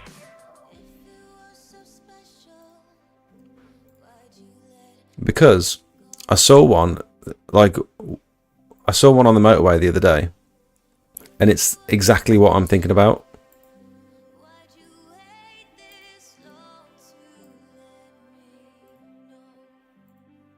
Look at this. Has anyone thought about this? I think this was a Nissan Hilux. Not that's a Toyota. Nissan. What's the Nissan? Can't remember. No, it wasn't the L200, was it? That's the Mitsubishi. I can't remember. It was a Nissan. And they've taken the flatbed off. They've taken the pickup bit off and like welded their own frame. And I think this would be really cool to mount Navara. That was what it was, yeah. It'd be cool to mount your whole pressure washing setup into the floor, like you'd see in the US when they have those big frames and they've got ladders over the top and they've got like a tank on the back or multiple tanks on the back. Because you're going to get more surface area out of one of these than you would if it was a bed, like a standard pickup truck. Because I feel like there's hardly any room in those things. This is a crew cab as well, so that would be pretty cool. You could even take the rear seats out and use that to store your gutter vacuum and all that sort of stuff. The only problem with these is all your kit's exposed, which in the US that's not so bad because it's not raining constantly. So everything's going to get sort of weathered. Unless you've got storage, again, in the US, everyone's got like a massive triple garage. And so they just park it in there at night and they don't have to worry about it. But I'd have to park it on the drive. And like you could quite easily get your equipment stolen. And I think, you could potentially make this bigger than a small van. But I think fuel economy on a pickup truck, I think they're notoriously bad. So would this be better than a small van, is what I'm asking. Much more work to get it how you want it, but could this be... imagine having a frame coming off the back of that. Like it was... just so you could put like a roof rack on it and ladders and stuff.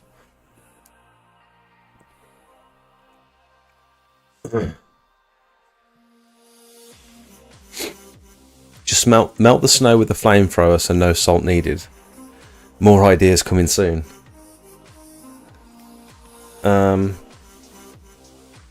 Speaking of the oil, I forgot to mention, on the Tarmac, I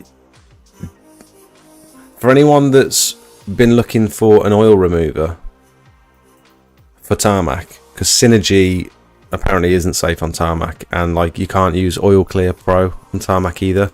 No nonsense degreaser you can't use on Tarmac. I was randomly searching on Smart Seal, and they do one that is safe for asphalt and tarmac.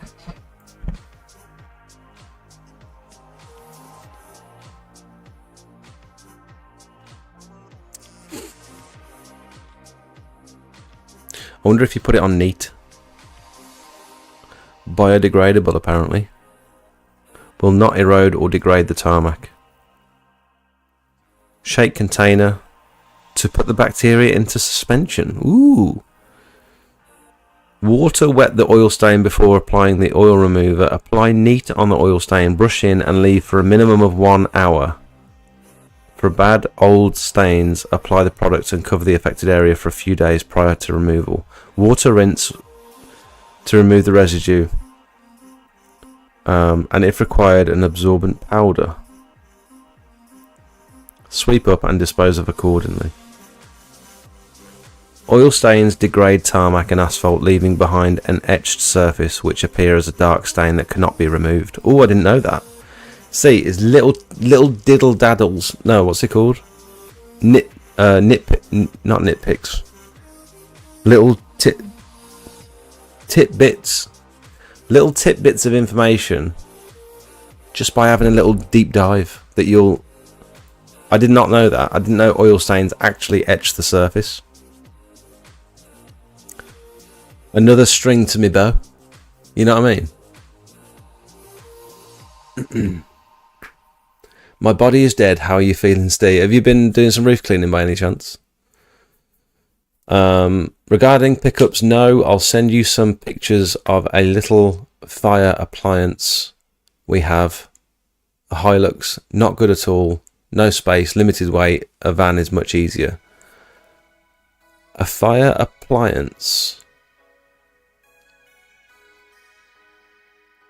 Like a Toyota Hilux that's been converted into like a little fire truck or something.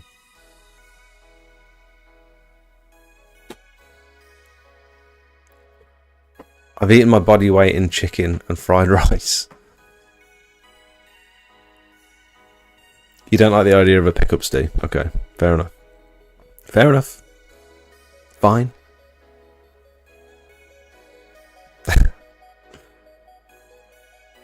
Craig, you used to actually...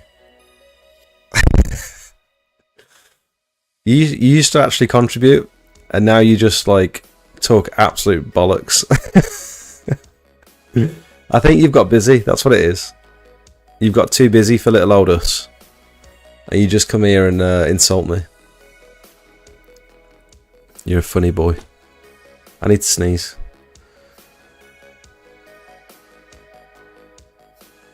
I had a complaint yesterday.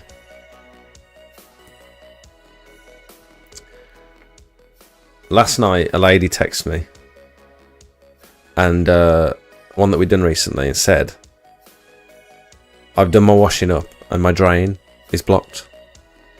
And I put my hand down there to try and clear it, and there's just loads of sand in there. I was like, oh no. That sounds like us. But this drain, you know, it's the waste pipe that comes down from the kitchen tap, from the kitchen sink, outside the house, and then into the drain. Well, this drain was at the very top of the drive, in the very top corner in the drive, and then the drive slopes down towards the road. So even if we have washed in the direction of the drain, how have we managed to fill it up with sand if it's at the top of the drive? You know what I mean? I don't understand. So she said, can you come around and sort it? I was like, yeah, absolutely no problem. Really sorry about that. And then like 2 minutes later, she texts back saying her son-in-law has put the hose down it and cleared it. So that was disappointing to get a bit of bad feedback. I mean, it's not something that can't be easily resolved. It's just, it's been a while since anyone's asked me to come back and sort something out, you know what I mean? UK Fire Lima 1.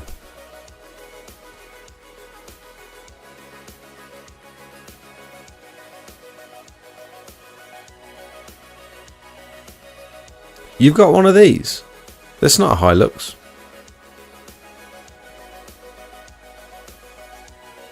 One of these.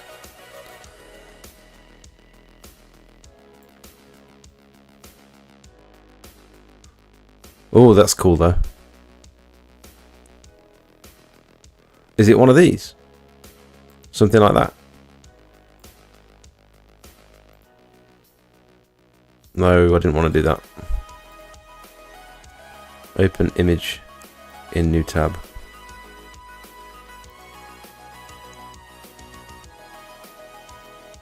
What's the lightest, best power pole for cleaning roofs that you know of?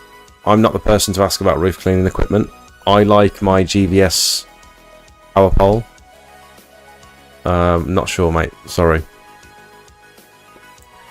We had a Karen on a roof clean the other week. What happened? Tell the story. Brother, I just ordered the Honda GX390 13 horsepower, 21 litres per minute. Can I ask, is there any extras I should get for the washer? Also, what surface cleaner would you recommend for me to buy and what size? See, at this point, I would happily go on the Equip to Clean website and recommend their stainless... Is it stainless? Surface cleaner. Because it's been absolutely brilliant. But I can't do that because I can't get on their website. Whatever surface cleaner you get, it depends where you bought your GX390 from, because and whereabouts in the UK you are. Because what I would do is head straight down to PWS and get them to put on all the fancy fittings.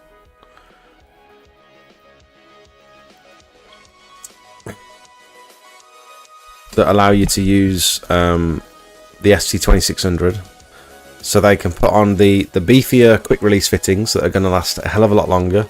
They've got triple O-rings in them. Darren, if you're still here, Daz XTX, do you remember what those chunky quick release fittings are called? Are they ST45? Yes, they are. Don't worry, I'm all over it. These triple O-ring bad boys. They'll stick some of them on for you, and this is going to mean like you. I've not had one issue with a leaky quick release fitting since I switched over. Before that, maybe once a month I'd burst an O-ring, and it was just annoying. So I switched over to all these fancy fittings. I had the ST2600 with the Q outlet. If you don't know what a Q is, it's just a different type of quick release. So this part is the Q, the metal bit there. Metal, it's all metal. You know what I mean. So it means you can without needing like a ball valve, or without needing to go back to the machine to turn it off, to switch lances, switch nozzles, switch over to your surface cleaner. If you get that gun, it means you can leave the machine running, pop the lance out and stick it into something else. Like a surface cleaner, for example, if you get that fitting bolted onto your surface cleaner. Pro Gripper also, which is part of the same. They also do these for your surface cleaner, so you don't have to drill any holes.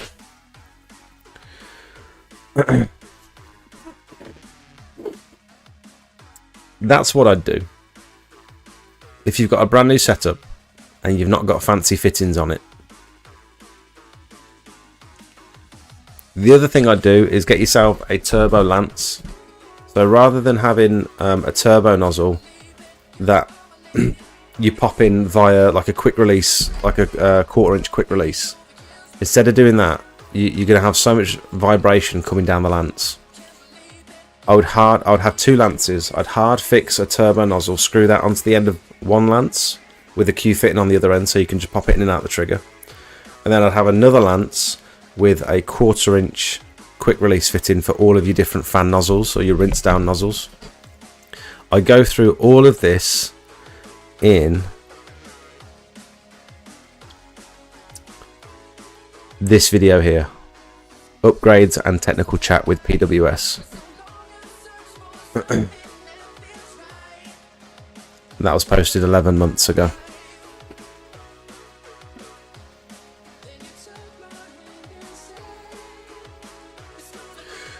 Do you prefer them over the Teamer fittings? I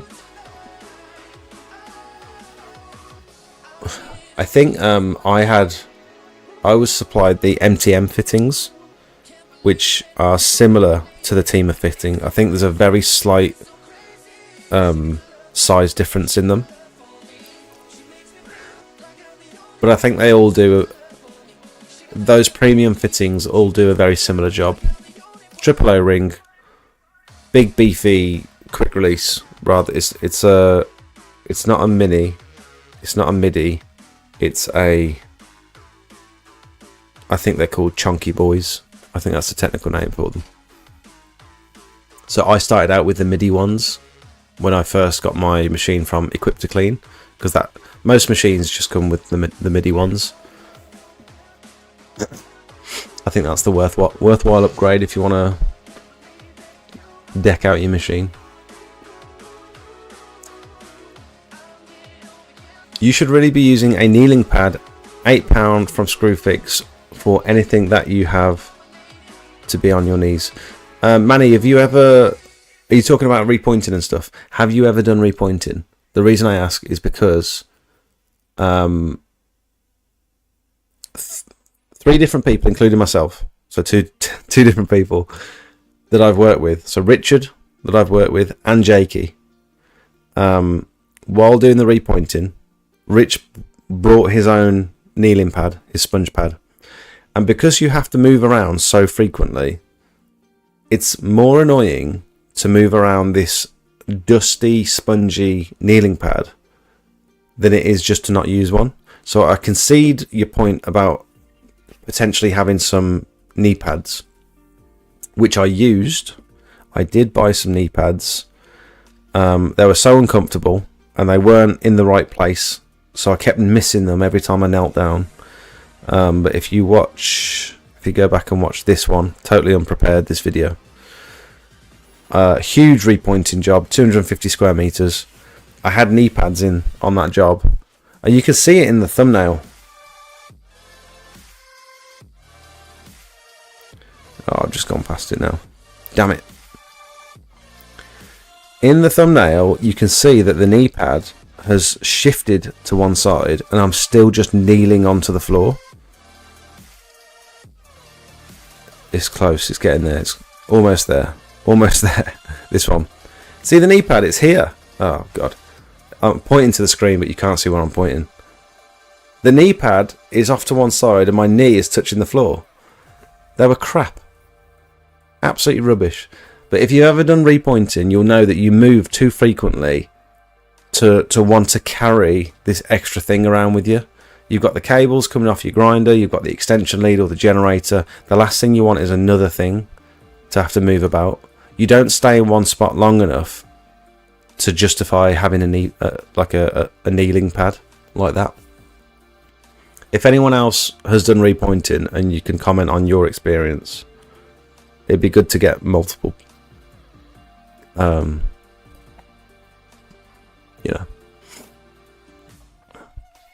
say a lot of the carbon poles are much the same. I'd go for the GVS or the Phantom. There you go. That video you have about building a buffer tank with the wheelie bin. Cheers for the links to the items. No worries, John. I'm glad you found it useful. We use the GVS pole as well. The pole is the dogs. The conversion kit is pretty good. In my experience, the conversion kit isn't up to the same sort of quality as the pole. And from what I've seen, different people have commented on the fittings at the end of the pole. The trigger recently, my trigger fell off and I had to screw it back in. I don't use it like crazy often. And I can see how the fittings on the end could easily snap if you were being too forceful with them. Considering it's like a roof cleaning pole, I think some of that stuff should be potentially a little bit beefier. But that's not Gutter Vacuum Systems' fault necessarily. I think they outsource those components and then fit them to the poles, or include them in the pole kit. Titan the way of the future. Yes. Yeah, I believe so. If the customer's happy to pay for it, yes. If not, at least now you've got two options. Do you prefer them over the... I answered that. When would you say pressure washing picks back up, as in jobs? I'd say between March and April. Beginning of March, end of April. That's when the pressure washing stuff starts to come back in.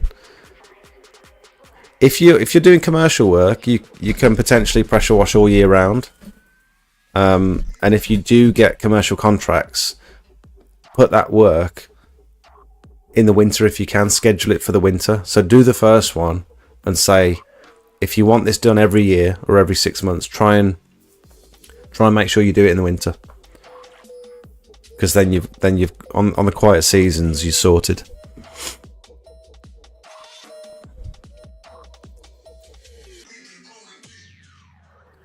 They're £40 plus VAT, and they sell VAT for a set from Pressure Washer Sales and Service.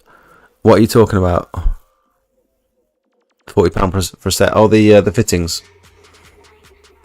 GVS power pole for washing a roof is the best, in my opinion, though. Steve, have you got any experience with other poles? Because when someone says it's the best, it means that you've tried all the others. You know what I mean?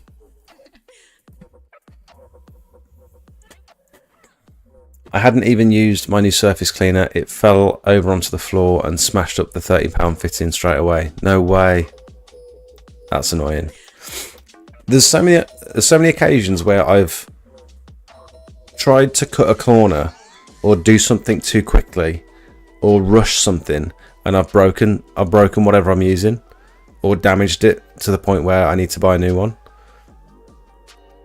Dragging hoses round the corner of a wall and you like put a split in the hose or something. Trying to rush and like dropping something on the floor, or instead of placing it down, sort of chucking it down and something breaks. Like there's so many occasions where I've done that just by rushing. It's cost me like upwards of 50 quid just because I was being impatient. Those with high mod poles, how much different are they? Is it an obvious difference in rigidity and weight? Yeah, you put in the Discord the other day about the high mod poles, and you don't understand the difference between like a normal pole versus a high mod, and the price difference. Like they look exactly the same. One's just got a different sticker on it, but it's like £300 more expensive. You just want knee skateboards to glide around the area. Yeah, maybe with like big chunky off-road wheels. What do you think of the offer on the anti-spin 34-foot Aliconda pole for 149 quid from GVS? What are you going to be using it for, mate?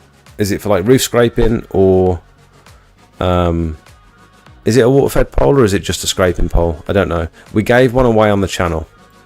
If you're looking for a cheap roof scraping pole, great. If you're looking for a light roof scraping pole, probably not the best option.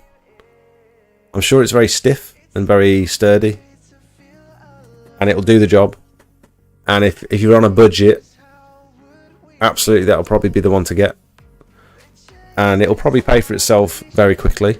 So if you've got a bunch of roof scraping jobs lined up, and you want to just get some basic equipment to get started, that's probably a good one to do. And then once you've done one or two jobs, upgrade to a nicer pole maybe. It's up to you. It depends how much cash you've got in savings or whatever, whether you could fork out for a better one. If you can't, then there's nothing wrong with the Aliconda, apart from it's a bit heavier than some of the other options out there. Can one use a type of antifreeze for winter to pressure wash, or just steam, or could you just steam it? I think you can definitely run antifreeze through your pressure washer if you want to stop it from freezing over the winter. With regards to like applying antifreeze to a ground surface, I'm not sure that's such a good idea. And it's probably just going to weather away and not be effective, I'd imagine. Kneeling is cancer for my knees. For the knees. Cleaning, as Jake said, you are a boosted member. Oh, sorry. Exterior cleaning. Elite Flow exterior cleaning. You granted temporary access for the time being whilst we look at it. Oh, thanks, Matt. There you go. He's got you in, mate.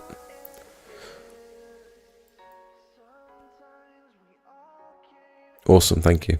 Oh, it's for scraping. Yeah, I mean, yeah, what I've just said. Very stiff and will do the job. Let's keep it to pressure washing talk. You're a knob. You're a knobby. Should we do like a little Q&A segment? Has anyone got anything that's been burning a hole in their brain and they want, and I'll try and do my best to answer. Has anyone got any questions? Because I've pretty much spoken about pretty much everything that I wanted to talk about this week. Again, sorry I was off last week. I was on holiday.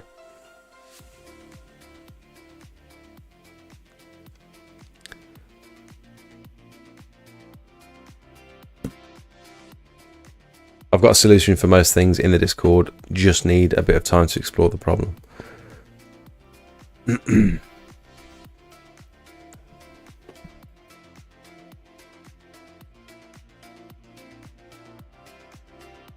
Has anyone got any pictures they want to share?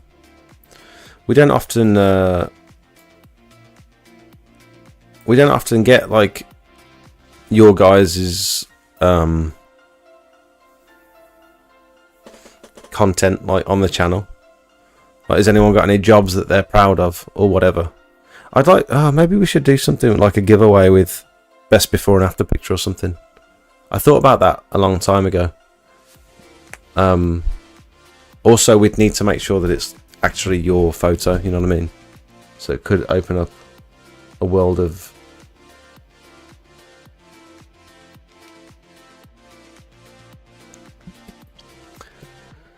Unacceptable, Jake. You're a social media influencer. You don't get time off. Tut tut. Social media influencer, is that what you think I am? Can we make a window cleaning section in your Discord so I can finally share my expertise / nerdiness? Absolutely, that's a great idea. Why haven't we got a window cleaning section in the Discord? Matt, what is... I'm only joking. Yeah, I'm sure Matt would... if you want to do that, mate, jump on it. That'd be cool. Happening right now. There you go. What a great suggestion.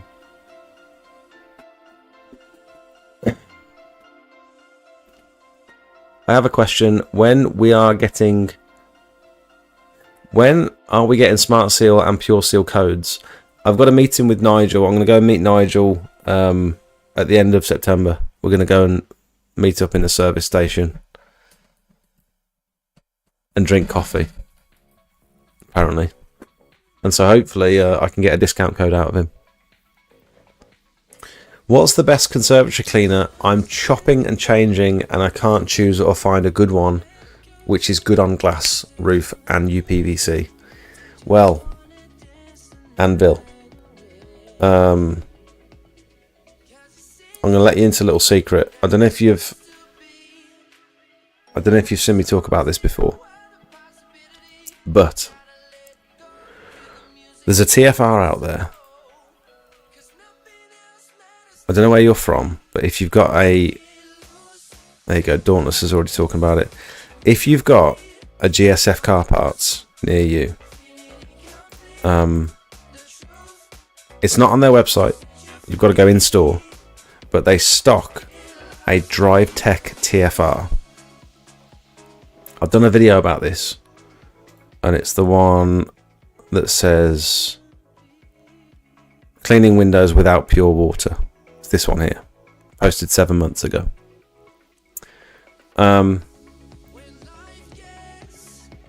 You dilute this TFR 1 to 7, and it goes a long way because you don't need a lot of it. We did.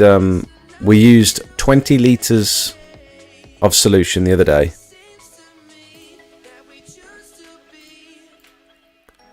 To clean.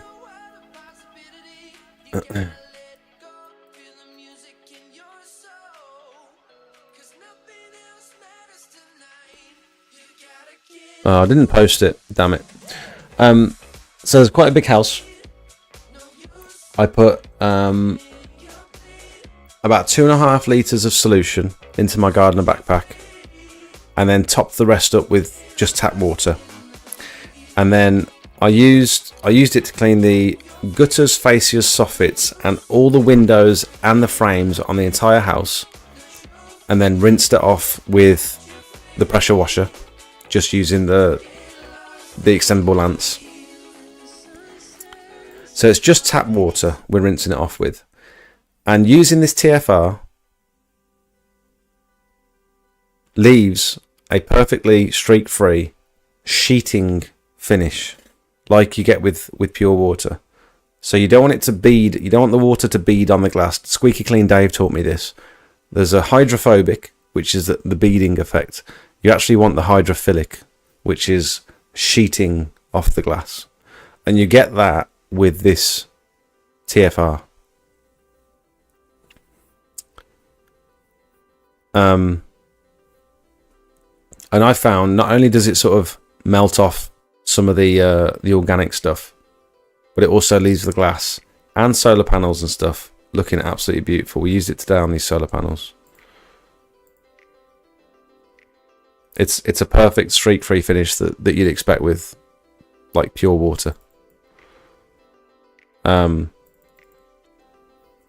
You don't have to go around with a drying cloth or anything. You don't have to go around with a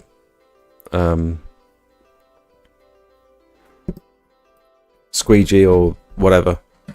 I literally just brush on the TFR, agitate it, rinse off with tap water, and it leaves everything shiny. It leaves all the especially when you've got like white fascias and soffits, it leaves them sparkly shiny even when they're dry.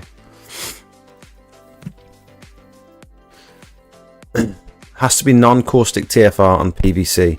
I would argue that you can get away with, if it's a first clean, I wouldn't be doing it regularly. I wouldn't be cleaning solar panels. I wouldn't be cleaning windows or conservatories regularly with this TFR, because it's a caustic TFR. If they're in bad condition and it's the first time you've done it, if you're doing regular cleans, obviously pure water is the best way to do it. But if it's a one-off, because I don't do window cleaning, but if it's a one-off or a yearly thing and they're really bad, I would happily use that TFR. Just a little advice for any newbies: do not run before you can walk. I see so many exterior cleaning businesses start up and within 2 weeks looking to add a £5,000 service. Start with one thing. Looking to add 5,000 services, start with one thing and master it. I see what you're saying. Then slowly add to your services. Yeah, great advice. The issue is that you've got to diversify when you've not got a whole lot of work coming in. You've got to keep your options open. So I understand what you're saying, but also I was quite naive thinking that I can just do pressure washing all year round, hence why I called my business Smelts Pressure Washing. I thought that's all I was going to be doing. But you have got a point. You want to get good at one thing. I don't know, just pay attention and like, there's a chap in the Discord that's it looks like he's trying to do quite a lot and he's rushing into things and he's making mistakes, and it's like, just slow down, do some research.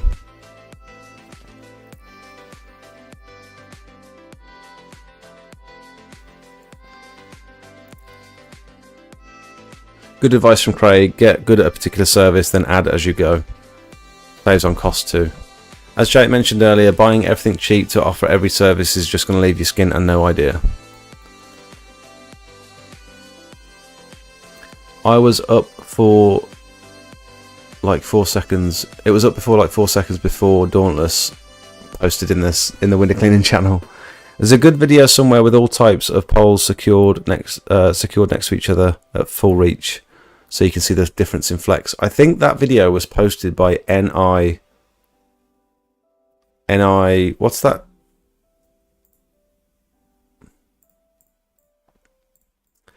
NI.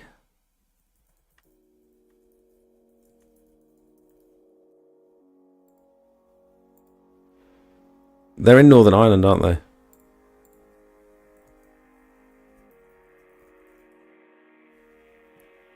Knee Clean, NI Clean. These guys posted that video on their Instagram, I think.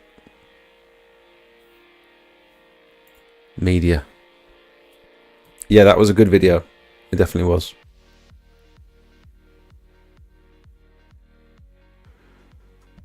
Probably not on their website, is it?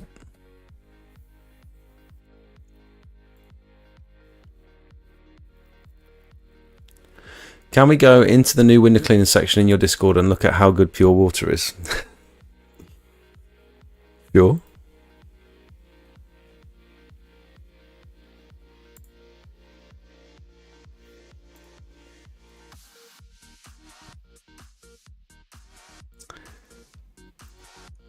Beautiful. Lovely. I like it. That's a nice picture. Beautiful.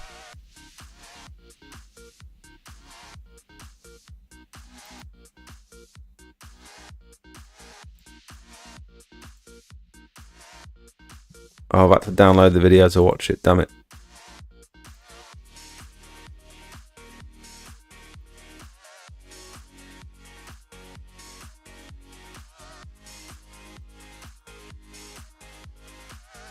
Are you recording as you're driving past?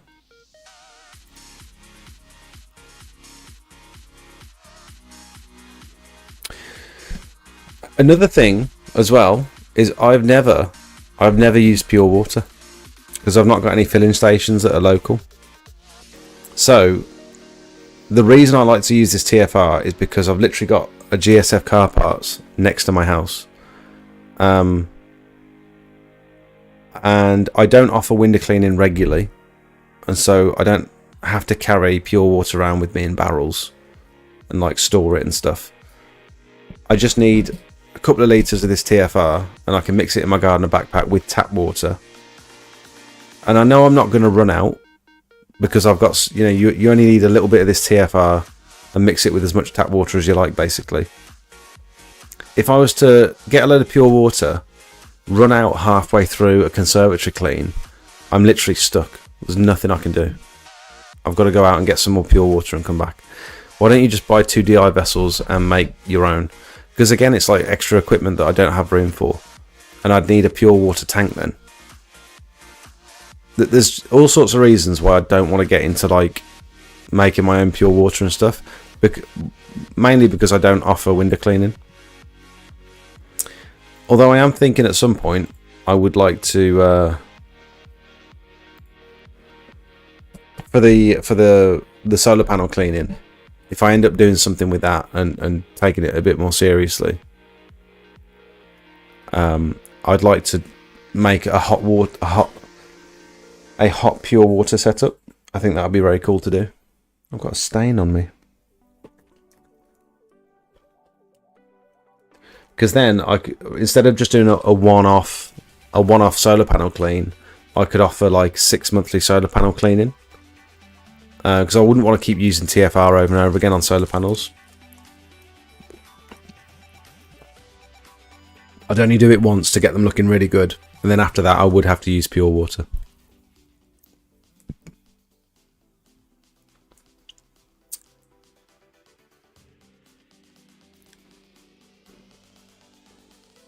Trying to get the very few pictures I take on stream.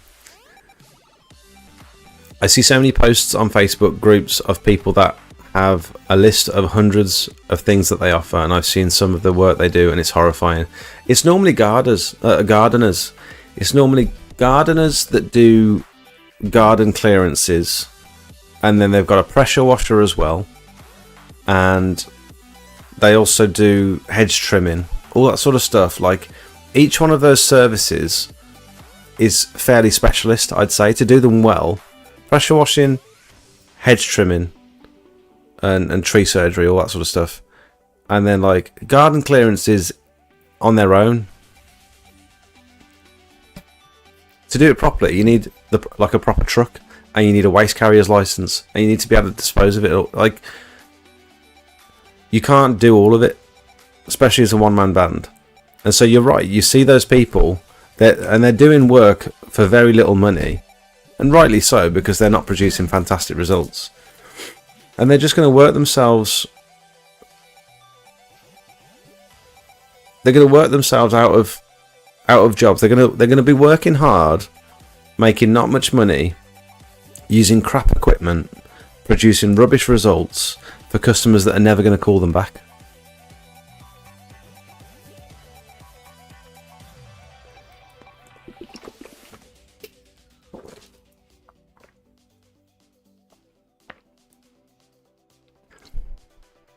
What we need is for Julia to pop in right now and see that I have a high mod pole in my basket with a bunch of other goodies.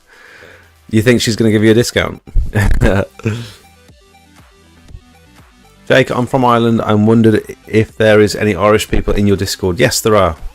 There's quite a few, actually.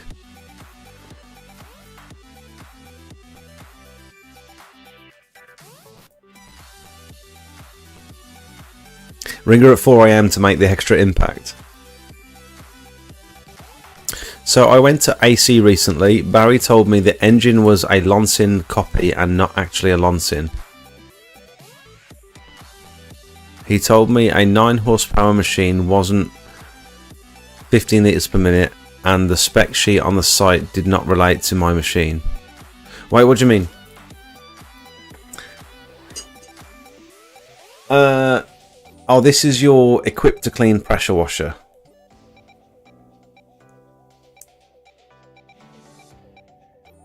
We checked their website.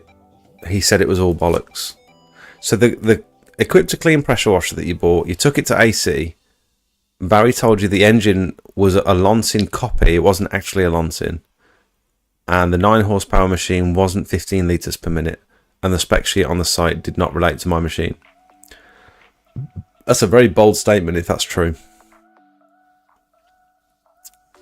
I want to buy a hotbox from Streamline, but they're so ridiculously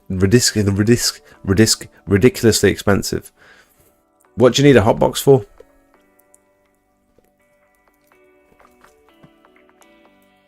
I'm adding thermoplastic line painting for car parks as an additional service. I have used it a few times with great results, but need the rolls and a butane torch. I looked into this a while ago. Thermoplastic line painting. Yeah, you get it in like a roll, don't you? And you cut it to size and put a blowtorch over it, and you can stripe car parks and stuff. I think it's quite expensive though, isn't it? This sort of stuff.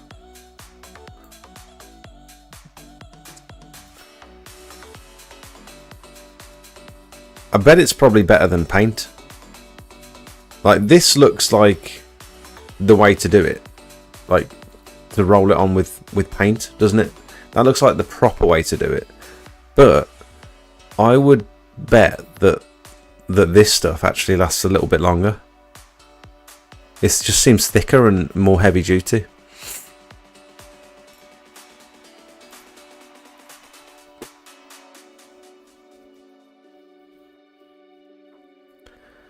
Because this is the service I was going to add as well. Thermoplastic road marking.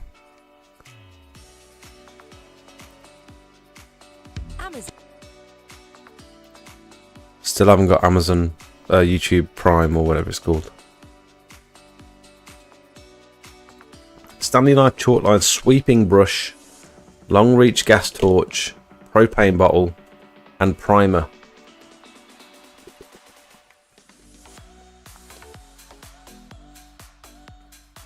If the surface is wet, heat should still be applied even if it's dry to ensure no moisture is present. That makes sense. I wonder if you can actually do it in the rain. Just like You know what I mean?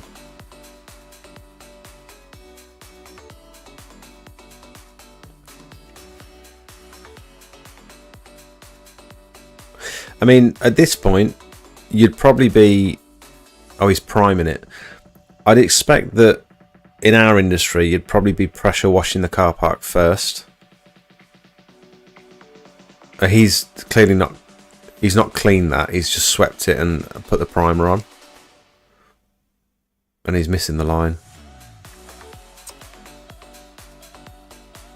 I wonder if that's sticky. Is it sticky?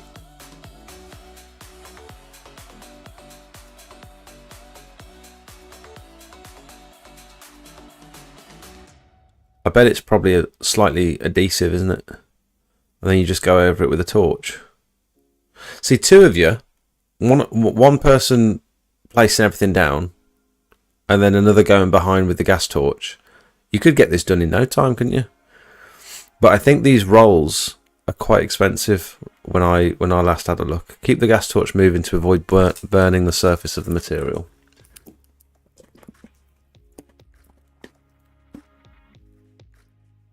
It looks smart as well, doesn't it? It definitely looks good.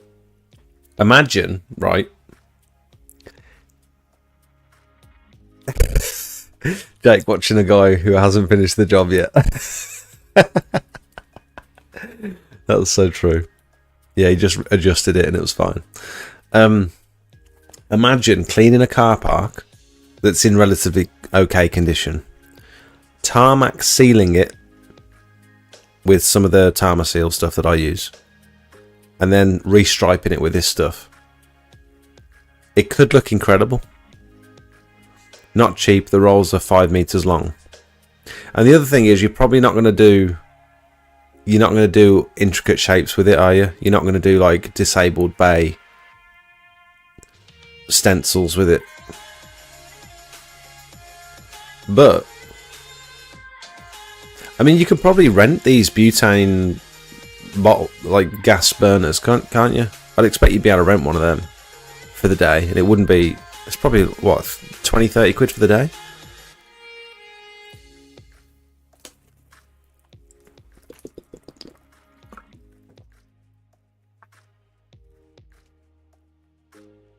A lot of cleaners, even that are not caustic, are not compatible with certain materials. It's nothing to do with the caustic part. And also, if you get that TFR, by the way, not only can you use it on... When I say you can use it, I mean, it's also very effective on things like composite decking and stuff. So it's just a thing that's good to have in your van, I think. What do you think of Streamline's pre-built vans / systems? I haven't looked. Just posted a photo in the chat of caustic TFR on a door.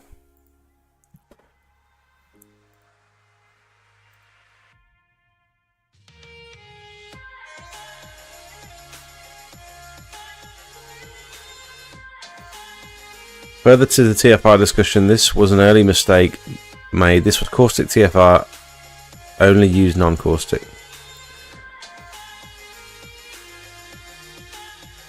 What dilution was it? Do you remember what type of TFR it was and what sort of dilution you used? That's crazy that it's pulling the paint off.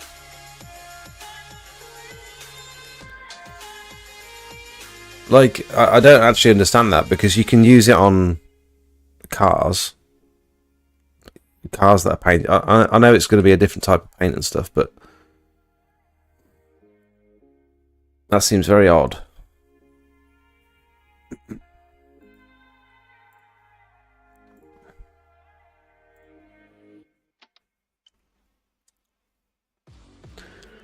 This must be a demo or something that he will bring back up and bin when it's done. That asphalt looks awful. Would look so good though with pressure wash, seal colour, line paint. Yeah.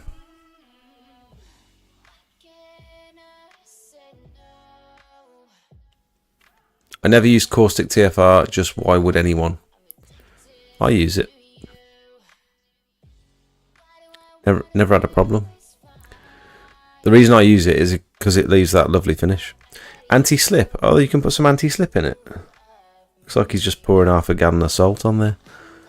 I collect the new machine tomorrow from AC. It's a big upgrade. Looking forward to it. The Kiam has been a trusty steed. Long live the Kiam. Can't wait to upgrade mine. What have you gone to, Steve? What's your new machine? I called you Steve then. I meant to call you Steve. Just get an inline filter on your hose. It's as pure as you'll need. Will it leave that perfectly spotless finish?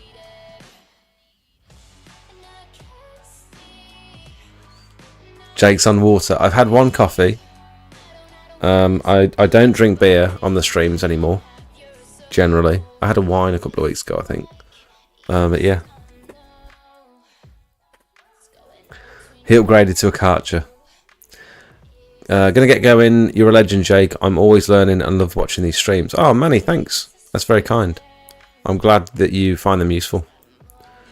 The customer will have painted that door and the caustic TFR reacted with the paint.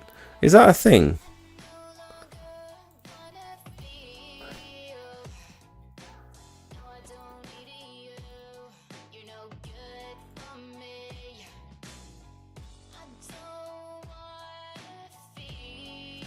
Does caustic TFR react with paint?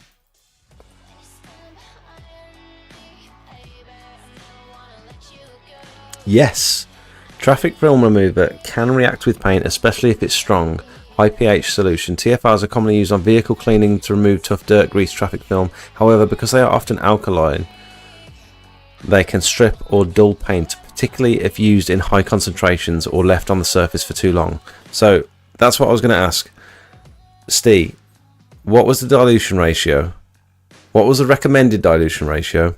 What was the dilution ratio that you used, and how long was it left on for? Always dilute it according to the manufacturer's instructions. Test on a small patch. Avoid letting the TFR dry. I've had it where it's dried. I've had it where it's dried on the surface and it's left like streaks and patches. But all you do at that point is just reapply the TFR and then brush it in again and rinse it off quicker, because on the sunny days, on the hot days, if you leave it more than like 3 minutes, it'll start to dry on. So it must have been left for ages and very strong. Yeah, it will react with metal as well, yeah. Not necessarily react, but it can like oxidize or rust metal, from what I've seen and heard. Protective coatings on well-maintained protective paint surfaces, wax or ceramic coated, to reduce the risk of damage. For sensitive or older paintwork, it's best to use a non... What types of paint does TFR react with? Caustic TFR can react with various types of paints, particularly those that are less resistant to alkaline substances. Acrylic paint, commonly used on automotive finishes. Acrylic paint can be vulnerable to caustic TFR. Enamel paint are more durable and resistant to chemicals than acrylics. However, strong TFR can cause discoloration. Lacquer paint, polyurethane paint, water-based paint, matte paint, every type of paint apparently. But why risk it if non-caustic TFR is safer? Well, the reason I use caustic TFR is because that particular one is the only one I've found that leaves that hydrophilic finish. What is TFR? Why use? Pros and cons. Traffic film remover. Honestly, I don't know what's in it. I just know that it's good for using on things like PVC. So things that I can't use hypo on, I'll generally either use TFR, Synergy, which is like a heavy duty degreaser, Biocide. It's got its place. It's definitely got its place. and don't feel bad about asking questions, by the way. The mix was around 1 to 30 for the TFR. It was applied and rinsed straight away with Steve on that job. 1 to 30? That sounds extremely weak. I use it at 1 to 7. Obviously, it's a different type of TFR, but the one I use does leave a streak, Jake, and a lovely high shine. The one I use does leave a streak and lovely high shine. It does leave streaks, or it doesn't leave streaks.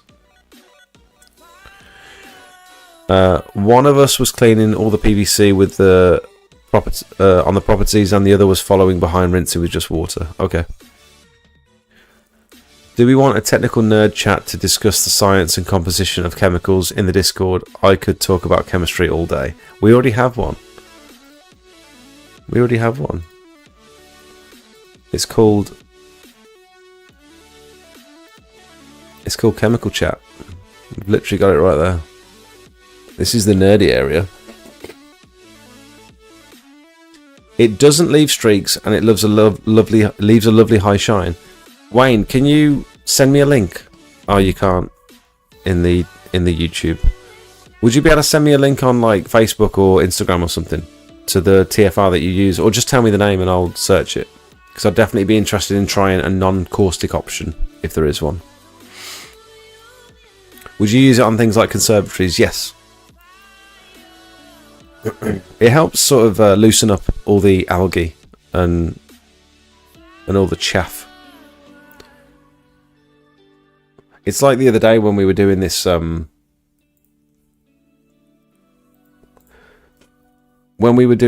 warehouse that I posted on YouTube last week. I did a test patch where so this one in the middle here, I just used the pressure washer, just water on the wall, and there was a difference, but it wasn't a substantial enough difference to make it worthwhile doing the whole place to get it ready for painting. As soon as I applied some synergy, we applied some synergy onto the wall, and then did another test patch after the synergy had dwelled for like 3 or 4 minutes, and then pressure washed it, and it just melted away the dirt. There was such a significant difference that it literally, I mean, I was already sold on synergy before, but after doing this job, it made such a significant difference to how easy it was to clean these walls. And that's a similar thing that you'll get with TFR. It makes such a difference to loosening up all the crud on the gutters, fascias, soffits, conservatories, whatever, that you'd be silly not to use something on it. You could try just using water or just using pure water, but it's so much easier when you've got like a chemical that helps pull it away. Cleaning generally mineral oils. I don't think you can use it as an oil remover, can you? It's not that sort of TFR. Isn't that sort of? It's not like an oil stain remover, is it? I think it's good at pulling off, like drawing away things like brake dust from vehicles, like organic build-up, algae, traffic film, carbon. I don't think it's a degreaser, is it? I've put the specs in the Discord photos from the Equip to Clean website. The specs that you think are wrong, or that AC pressure washers think are wrong. Let's pull this out.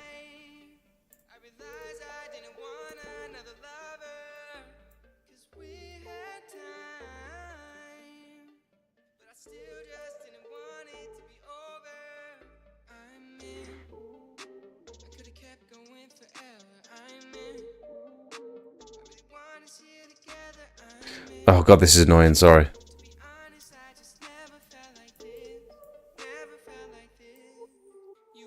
Right. So the specification, a Kiam KM3 400p, Are you definitely comparing it to the P and not the PR? Because they do a couple of different ones. Rated flow, 15 litres per minute. On the Equipped to Clean website, 15 litres per minute rated flow. 3,400 operating pressure. The engine is a 9 horsepower versus 14 horsepower.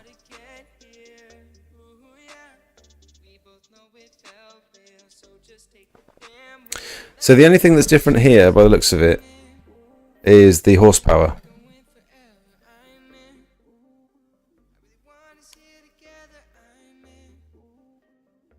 And then this one said it's a Lonsin engine, but this one says it's a Kiam overhead valve 4-stroke engine. So where's this information from on the right? And how...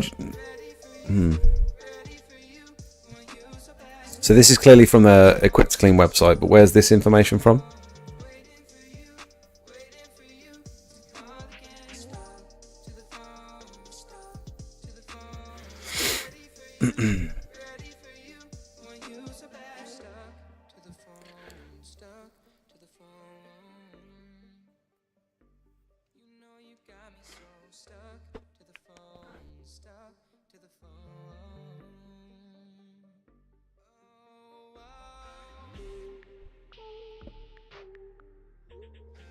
Didn't you use Synergy for that? Yeah, I was just saying, like, it's a similar type of thing where it will loosen up all the dirt and make it much easier to clean.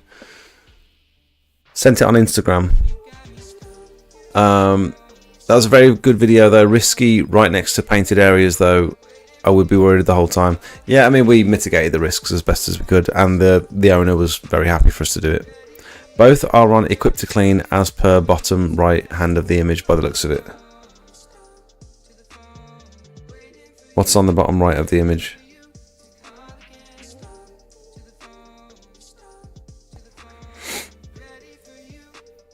Oh, so this is the advert, and then this is the specification of the same machine. I mean, is it not just a mistype? You know what I mean? I'm sure it could just be a typo. I mean, it's a significant typo. If you think you're getting a 14 horsepower machine, but you're actually getting a 9.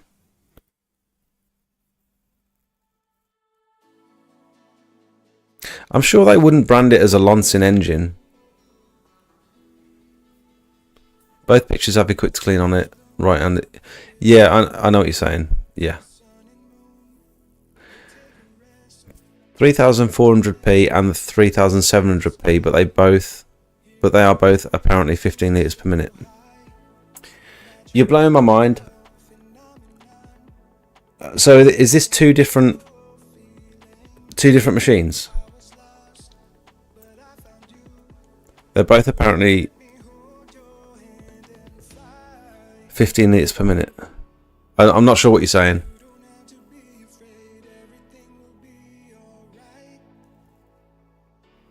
So one of them's got a smaller engine. I think I see what you're saying. Layout of the description on the site is slightly different. So one of them's got a smaller engine.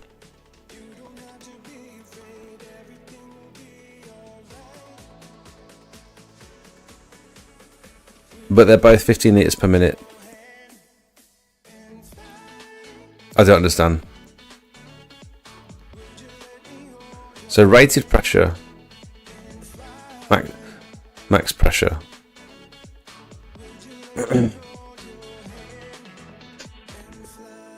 What sort of bar are we talking on that one? So it's just the pressure, isn't it? They're both 15 litres per minute, but one will do a slightly higher pressure than the other. Is that not the difference? Hence needing a smaller engine for the one and not the other.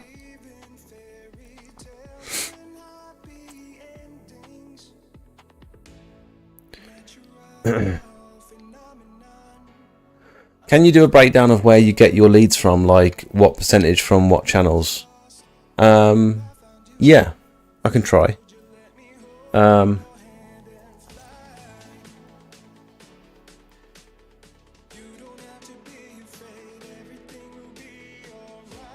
I'd say probably 70 to 80%.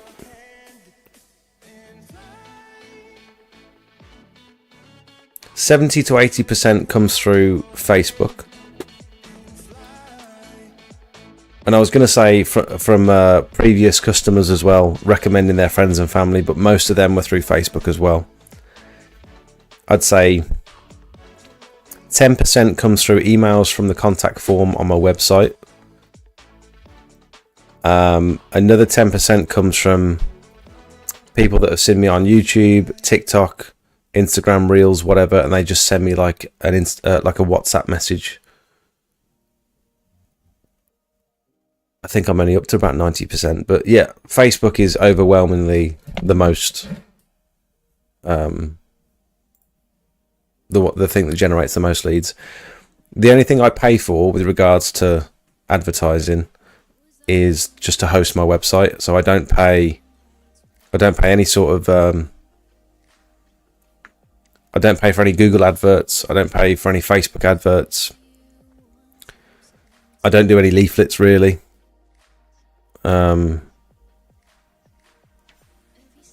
Social media has been my bread and butter. I'm not the best person to ask for about marketing because I don't really do any.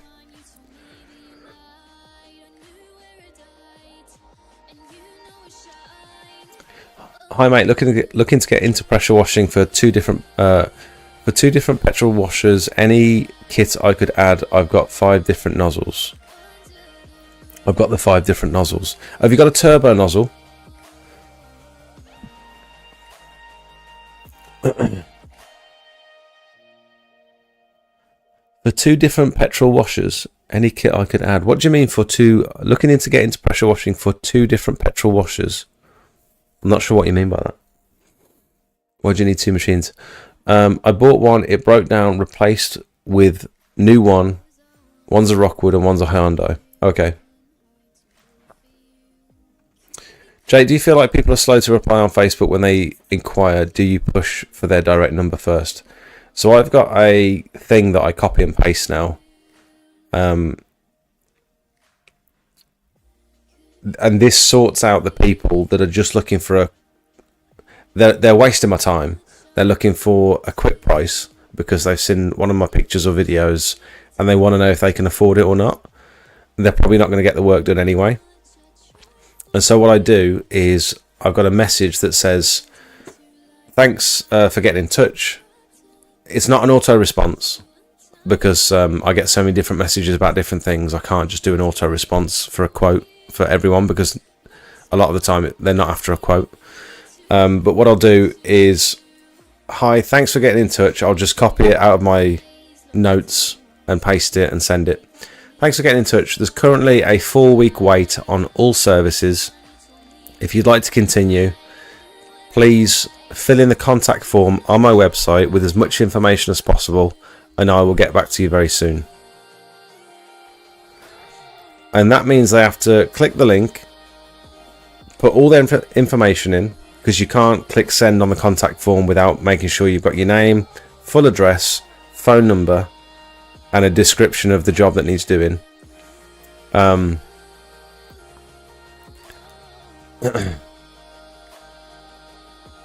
that will sort out the people that can't be bothered to fill in the contact form, so they're probably not going to get the work done anyway. That'll sort them out from the people that actually they're not expecting you to come out tomorrow and do it this week.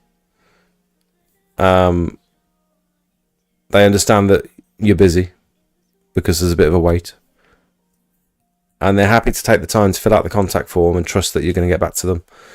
I think because I get messages from so many different platforms like Instagram,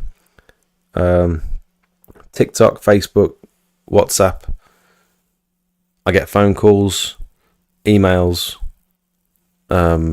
text message. I just copy and paste that, and if they can be bothered to fill out that form, then I'll put the extra effort in to go and visit them. I'm not just going to give someone a quick price, a rough estimate. It's pointless. And if they can't be bothered to respond to me, I'm not chasing them up at the moment. I might do you know, when I get a bit quieter. But at the moment, I'm not interested in chasing people up. If they want the work doing, great. If not, I'm not really bothered. And the point you make about note to all newbies, Jake's social media leads will be a lot more than the average Joe, as he has a high presence online, hence why he doesn't need to advertise. Exactly, yeah. That's a very good point that people sometimes forget. But anyone can do this. I'm not special. If you put as much effort into the social media stuff as I do, you'll get a similar result, no doubt. But people are quicker to focus on leaflets and like paying for Google ads and paying to boost posts on Facebook and stuff. And because I've tried to do everything for free, it's meant that I'm just putting out sort of content and videos and before and after photos and stuff. I'm not an influencer. I'm someone that does pressure washing. That's, I guess, fairly good at the social media stuff. My aim isn't to be like. It wasn't necessarily to be a YouTuber either, or any sort of influencer. That seems like the easiest way to generate work, and it's free. It's like make a couple of videos, do some before and after pictures. Anyone in this chat can do what I've done. It's just whether you're committed to doing it or not. So when you say like I get more inquiries on social media because I've got a high presence, it's just because that's where I focus my energy. I've not focused my energy on leaflets and websites and paying for all that sort of stuff, you know what I mean?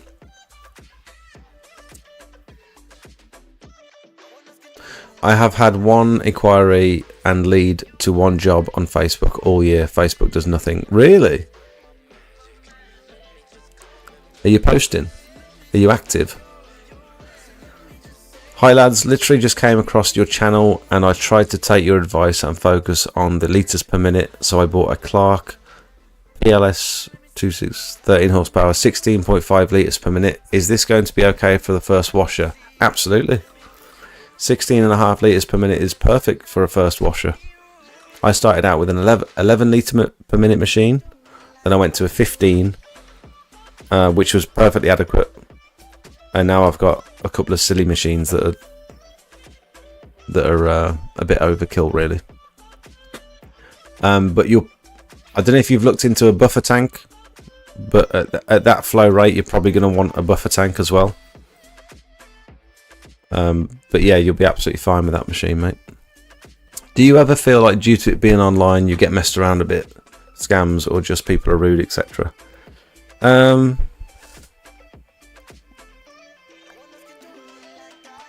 Not yet, no. No, I had someone phone me the other day. I've already told this story on stream, but someone phoned me, badgering me for like a price to do because I did that painting job, painted the block paving, changed the colour of the drive, and someone rang me, and he said, "I've got a driveway. It's around about the same size as the one that you did in the video. Can you give me a price on that, please?" I said, "I can't. There's so many factors. I'd need to visit and price it up separately. Like it might be the same size, but it's not going to be the same shape. It depends on how many different colours you want, like the sort of pattern that you like, which direction the driveway is sloping. Like there's so many factors. I need to come and visit. So can I take your address, please?" And he said, "I'm just looking for just like what would be like a rough price." I was like, "I can't give you a rough price because it'd be pointless." He said, "Yeah, but I'm just after like a ballpark estimate." I said, "Mate, I can't give you a rough price. Whereabouts are you? And I'm happy to pop round and give you like a no obligation quote." He wouldn't tell me where he was from. He kept changing the subject. He wouldn't even tell me the rough area where he was from. So I said like, "I don't even know if I cover your area. So I need to know whereabouts you are at least." And he wouldn't tell me. And he said it again. He said, would you be able to just, it's literally the same size as the one that you did. Can you give me a rough price? And he said it like a fourth time. And I said, "Mate, I can't give you a rough estimate. And then you put the phone down on me. It's crazy. It is so... And he would never have got the work done. I know for a fact he would not have had the work done. Even if I'd have given him a really cheap price, he wouldn't have had it done.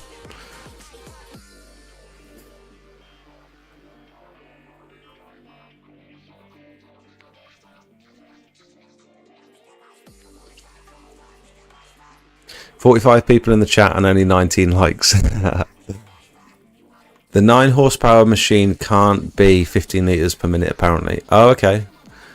One is the spec of one machine and one is the spec of the other. I bought the 3400 thinking it was 15 litres per minute.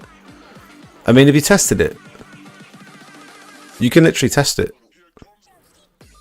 Just get a measuring jug, like a big measuring jug. Or a big bucket or something. And put the machine on full whack. Unload her all the way up, revs all the way up. And let the bucket fill up for a minute, time it. And then measure how much water you've got.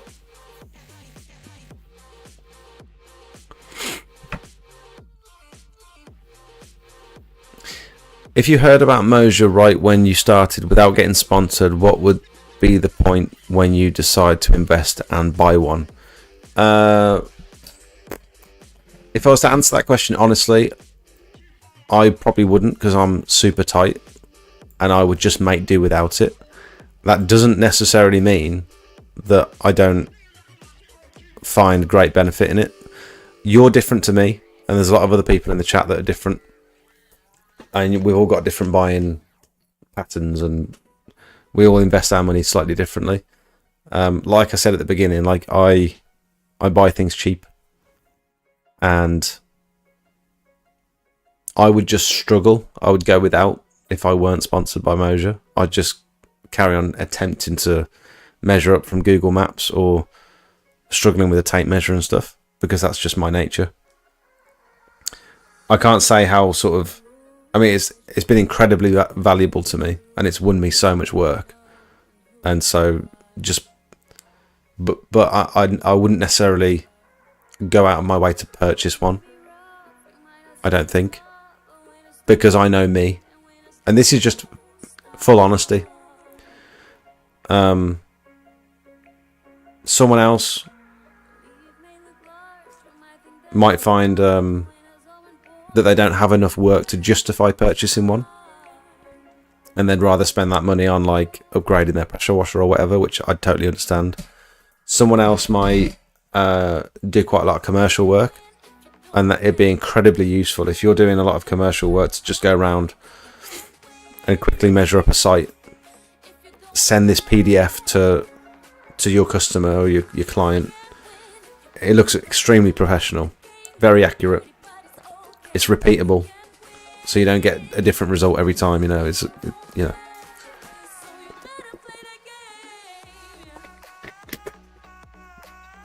I just know what I'm like.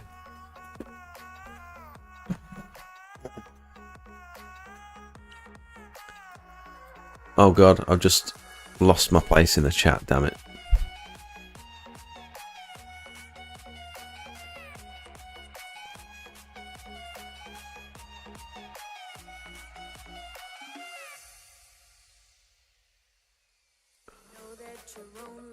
I just got hold of one and wish I had it from the very beginning, but that's because it's a great tool.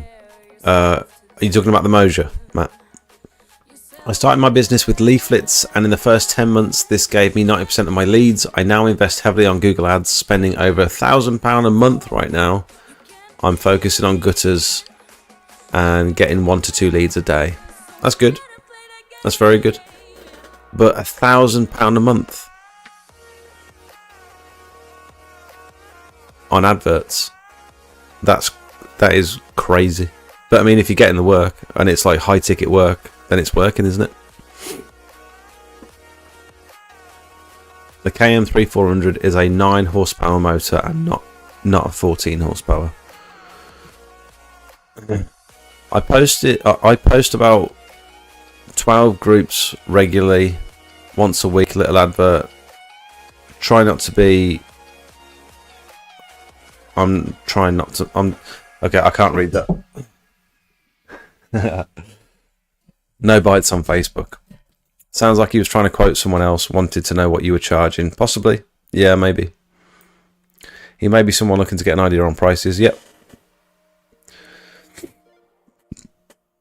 So everyone in here is in agreement to all ring Jake tomorrow and ask him for rough prices. Longest person to keep him on the phone wins. Everyone watching the stream, like and sub if you aren't. Thank you, mate. That is what I'm finding. Why should I invest in Emoja? I am still using 7-year-old tape measures from Pound Store when I could save that up to use for other purchases or other purposes. Yeah, and that's you. And someone else would find much more value in it than maybe you would. I bought a Moja one. It's a lot of money, the Moja, but when the customers are impressed when they see you, the customers are impressed when they see you using it. I landed 2 big jobs just because the neighbours saw me measuring out the driveway. The guy actually came out and said, I saw that you do it properly with the measuring. And the guy a couple of years ago just gave me he just looked at the drive and gave me he plucked a figure out of his head, but I can see you're doing it properly, so I'd like you to quote for mine if that's okay. And that landed me the job.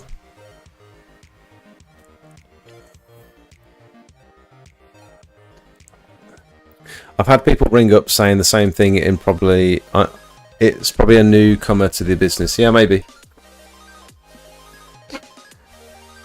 I've already got a tank, thanks. Can I ask why you don't use a harness and walking on the roof while cleaning it instead of using a scaff? Is it because of damage or safety? It depends on which job it was. If it's a bungalow and it's got a shallow pitch, I'm quite happy walking on a roof and scraping it. I don't think I've ever pressure washed a roof while standing on it. I don't think I'd do that. It depends on which one you're talking about.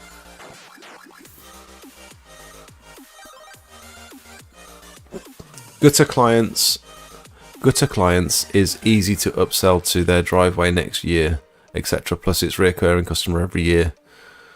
Spend money now and then in 2 or 3 years I will no longer need to spend money on leads as I'll be too busy. Yeah, if you do good work now and these customers that you're working for now generate repeat business year after year, then yeah, like you say, you'll get to the point where you don't need to spend any more money. Where do you see yourself in 5 years with your business? Me and Jakey were talking about this today because I was asking him where where he wants to be. I would love to focus more on the YouTube and maybe cut the jobs down to just 2 or 3 jobs a week and do more filming. And even potentially get to the point where I can step back from the tools and have 1 or 2 people like Jakey and maybe someone else doing the work really well to a high standard while I pop in and film the interesting jobs. You know what I mean? And then do just much more content on social media, much more content on YouTube. I'd love for my brother and sister to come and work with me. Sorry to tell you, but I think you will miss being on the tools very quickly. Do you reckon? The thing I'm struggling with at the moment is I'm a very, very creative person, and I've always got stuff flying through my head, just ideas coming left, right and centre, and I've not got any time to sit and play around with any of those ideas. I want to make stuff, I want to build stuff, I want to set things up. Just this app that I've been working on, I'm fully intending to make an app. I've got it all planned out in my notebook. I was I was waking up at 5, 6 o'clock in the caravan and just writing down some ideas and figuring out how I can get this app working. And I've started on it, and I've spent one session on it, and I've just not had time since. It's so frustrating. I'm just so busy at the moment, and it's not that I'm doing things that I'm not enjoying, but I'd love to spend time doing like extracurricular stuff that it's not necessarily going to forward my career, but it's stuff for me that I want to do. I want to put an app out that's going to help you lot do your quotes and stuff. I really think it will help. I think it can be amazing. The idea that I've got for this app is the way it's going to work is going to be so versatile, and it's not just going to be for pressure washing, it's going to be for everyone. It's not complicated, it's not difficult, and it's going to be so customizable to you. I've just not got time to work on it at the moment. There's like that soft washing trolley that we're all laughing about. I just want to do one. I want to make one, and then if it's good and people like the look of it, I'll give that design to someone and get it built and shipped and stuff. I want to make some merch. I'd love to make some really sick merch for the channel. Something actually worth making.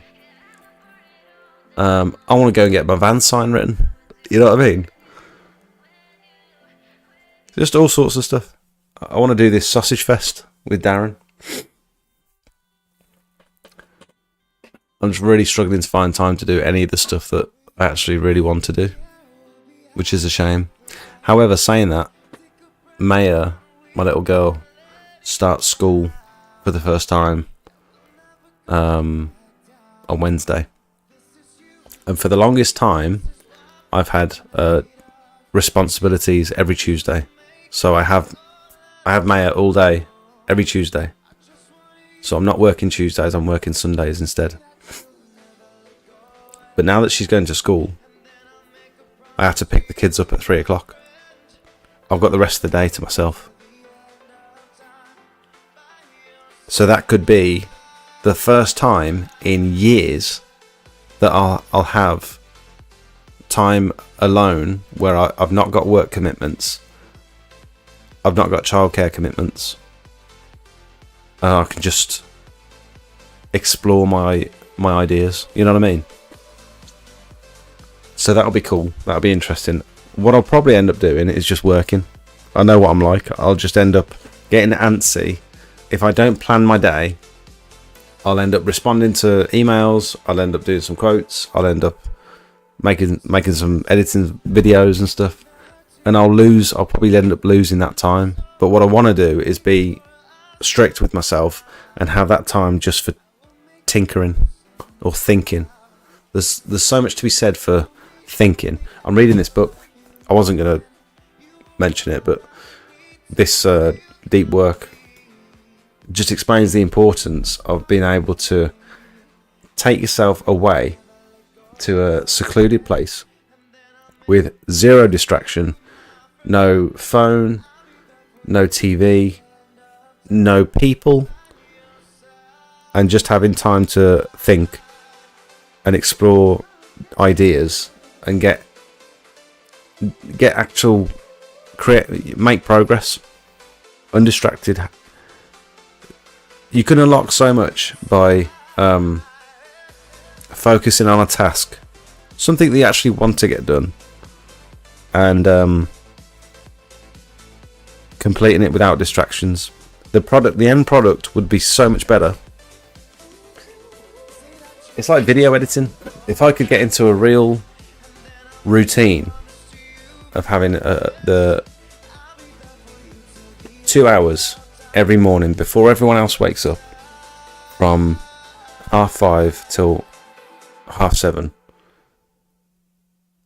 or 5:15 till about 7:15 maybe, or even 90 minutes, I could get so much done. I could produce so much. Undistracted.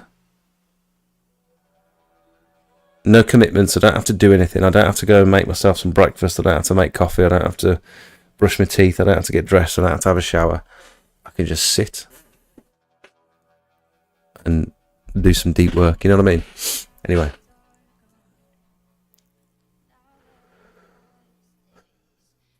I'm going to go as stream with Daryl. Week before last, I stayed for the whole thing and was shattered the next day. Oh no. Yeah, that's exactly how I feel every Tuesday morning. I'm knackered. If you want to see Jake focus more on YouTube and film all the good stuff, don't forget to become a member. Regardless of how many members or viewers I've got, I'll probably just still carry on doing what I'm doing, to be honest, because I'm enjoying it. I really like making the videos.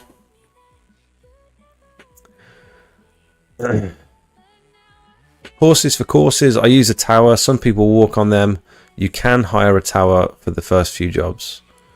Yeah, I mean, I'm certainly not in a position to want to think about purchasing a scaffolding tower at the moment. I'll just rent one. We're doing two roof scrapes with Richard next week. We're just going to be renting a tower for 2 days. Get the backwards trolley printed onto a t-shirt. That's a good idea.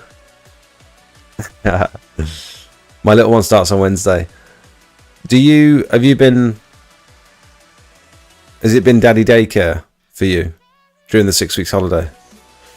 Branding on the side of the van would look sick and would be good advertising. Yeah, I've been meaning to get it done. We designed it on the stream a while back. I've just not got around to it. I'm making excuses. I just, haven't been bothered. There's one of your carts on Rutland Pumps. Yeah, it's different. It's a lot different to something that I would design. And this is the teacher, so she had the 6 weeks off. Oh, nice. Guys, I'm going to go. I've been here for 3 hours and 6 minutes. So thank you so much for watching. There's still like 40, 50 odd people here, so that's very cool. Normally it sort of teeters off towards the end, especially when I'm just on my own here talking. And I haven't got a guest. There's been quite a lot of you here tonight. That's pretty cool. So thanks for sticking around and watching. Finally found a clear tarmac sealer. Have you ever heard of this company? If you're putting a link in the chat, I won't be able to see it.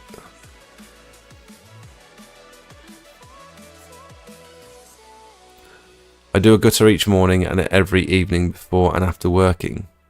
I do a gutter? What do you mean? I used to do a gutter each morning and every evening before and after working. Oh, do you mean around your job? I'm not sure what you mean. Yeah, thanks for watching. Have a good evening. See you next week. Don't forget to like the stream. That'd be very helpful. Thank you. Bye. Now these videos take a lot of time and effort to film and edit on top of trying to run a successful pressure washing business. If you find any of the information in my videos useful, then I'd like for you to consider becoming a paid member of the channel. Circle members and above will get access to my private Discord for members only, where you can pretty much get a hold of me 24 hours a day for inspiration, technical help, marketing advice, or just a general chat. I post pictures and videos that you won't see on any of my other socials. You'll be the first to hear about giveaways, special offers and announcements, and it's just generally a nice place full of like-minded people who are all heading towards similar goals. We've got various different experience levels, we've got a few professionals in the chat as well. If you want to push your business, in my opinion, this is the place to be. We also have two other membership tiers. One is just to show a bit of support for the channel, and the other one is for boosted members, which will not only give you access to the private Discord, but also loads of high quality promotional images for you to start your business. I know what it's like when you're ready to get going but you don't have any before and after pictures to put on your leaflets. At the moment there's about 150 images that you can use for pretty much whatever you like, and my intention is to constantly update these over the next few years with all of my before and afters that have helped promote my business. Last thing before I let you go, new videos come out every Monday night at 5:30, and then I go live at 7:30 to chat to you guys and answer as many questions as possible. We do live quotes for real customers and just generally keep up to date with everything going on in the pressure washing world. Thanks for watching, back to the video.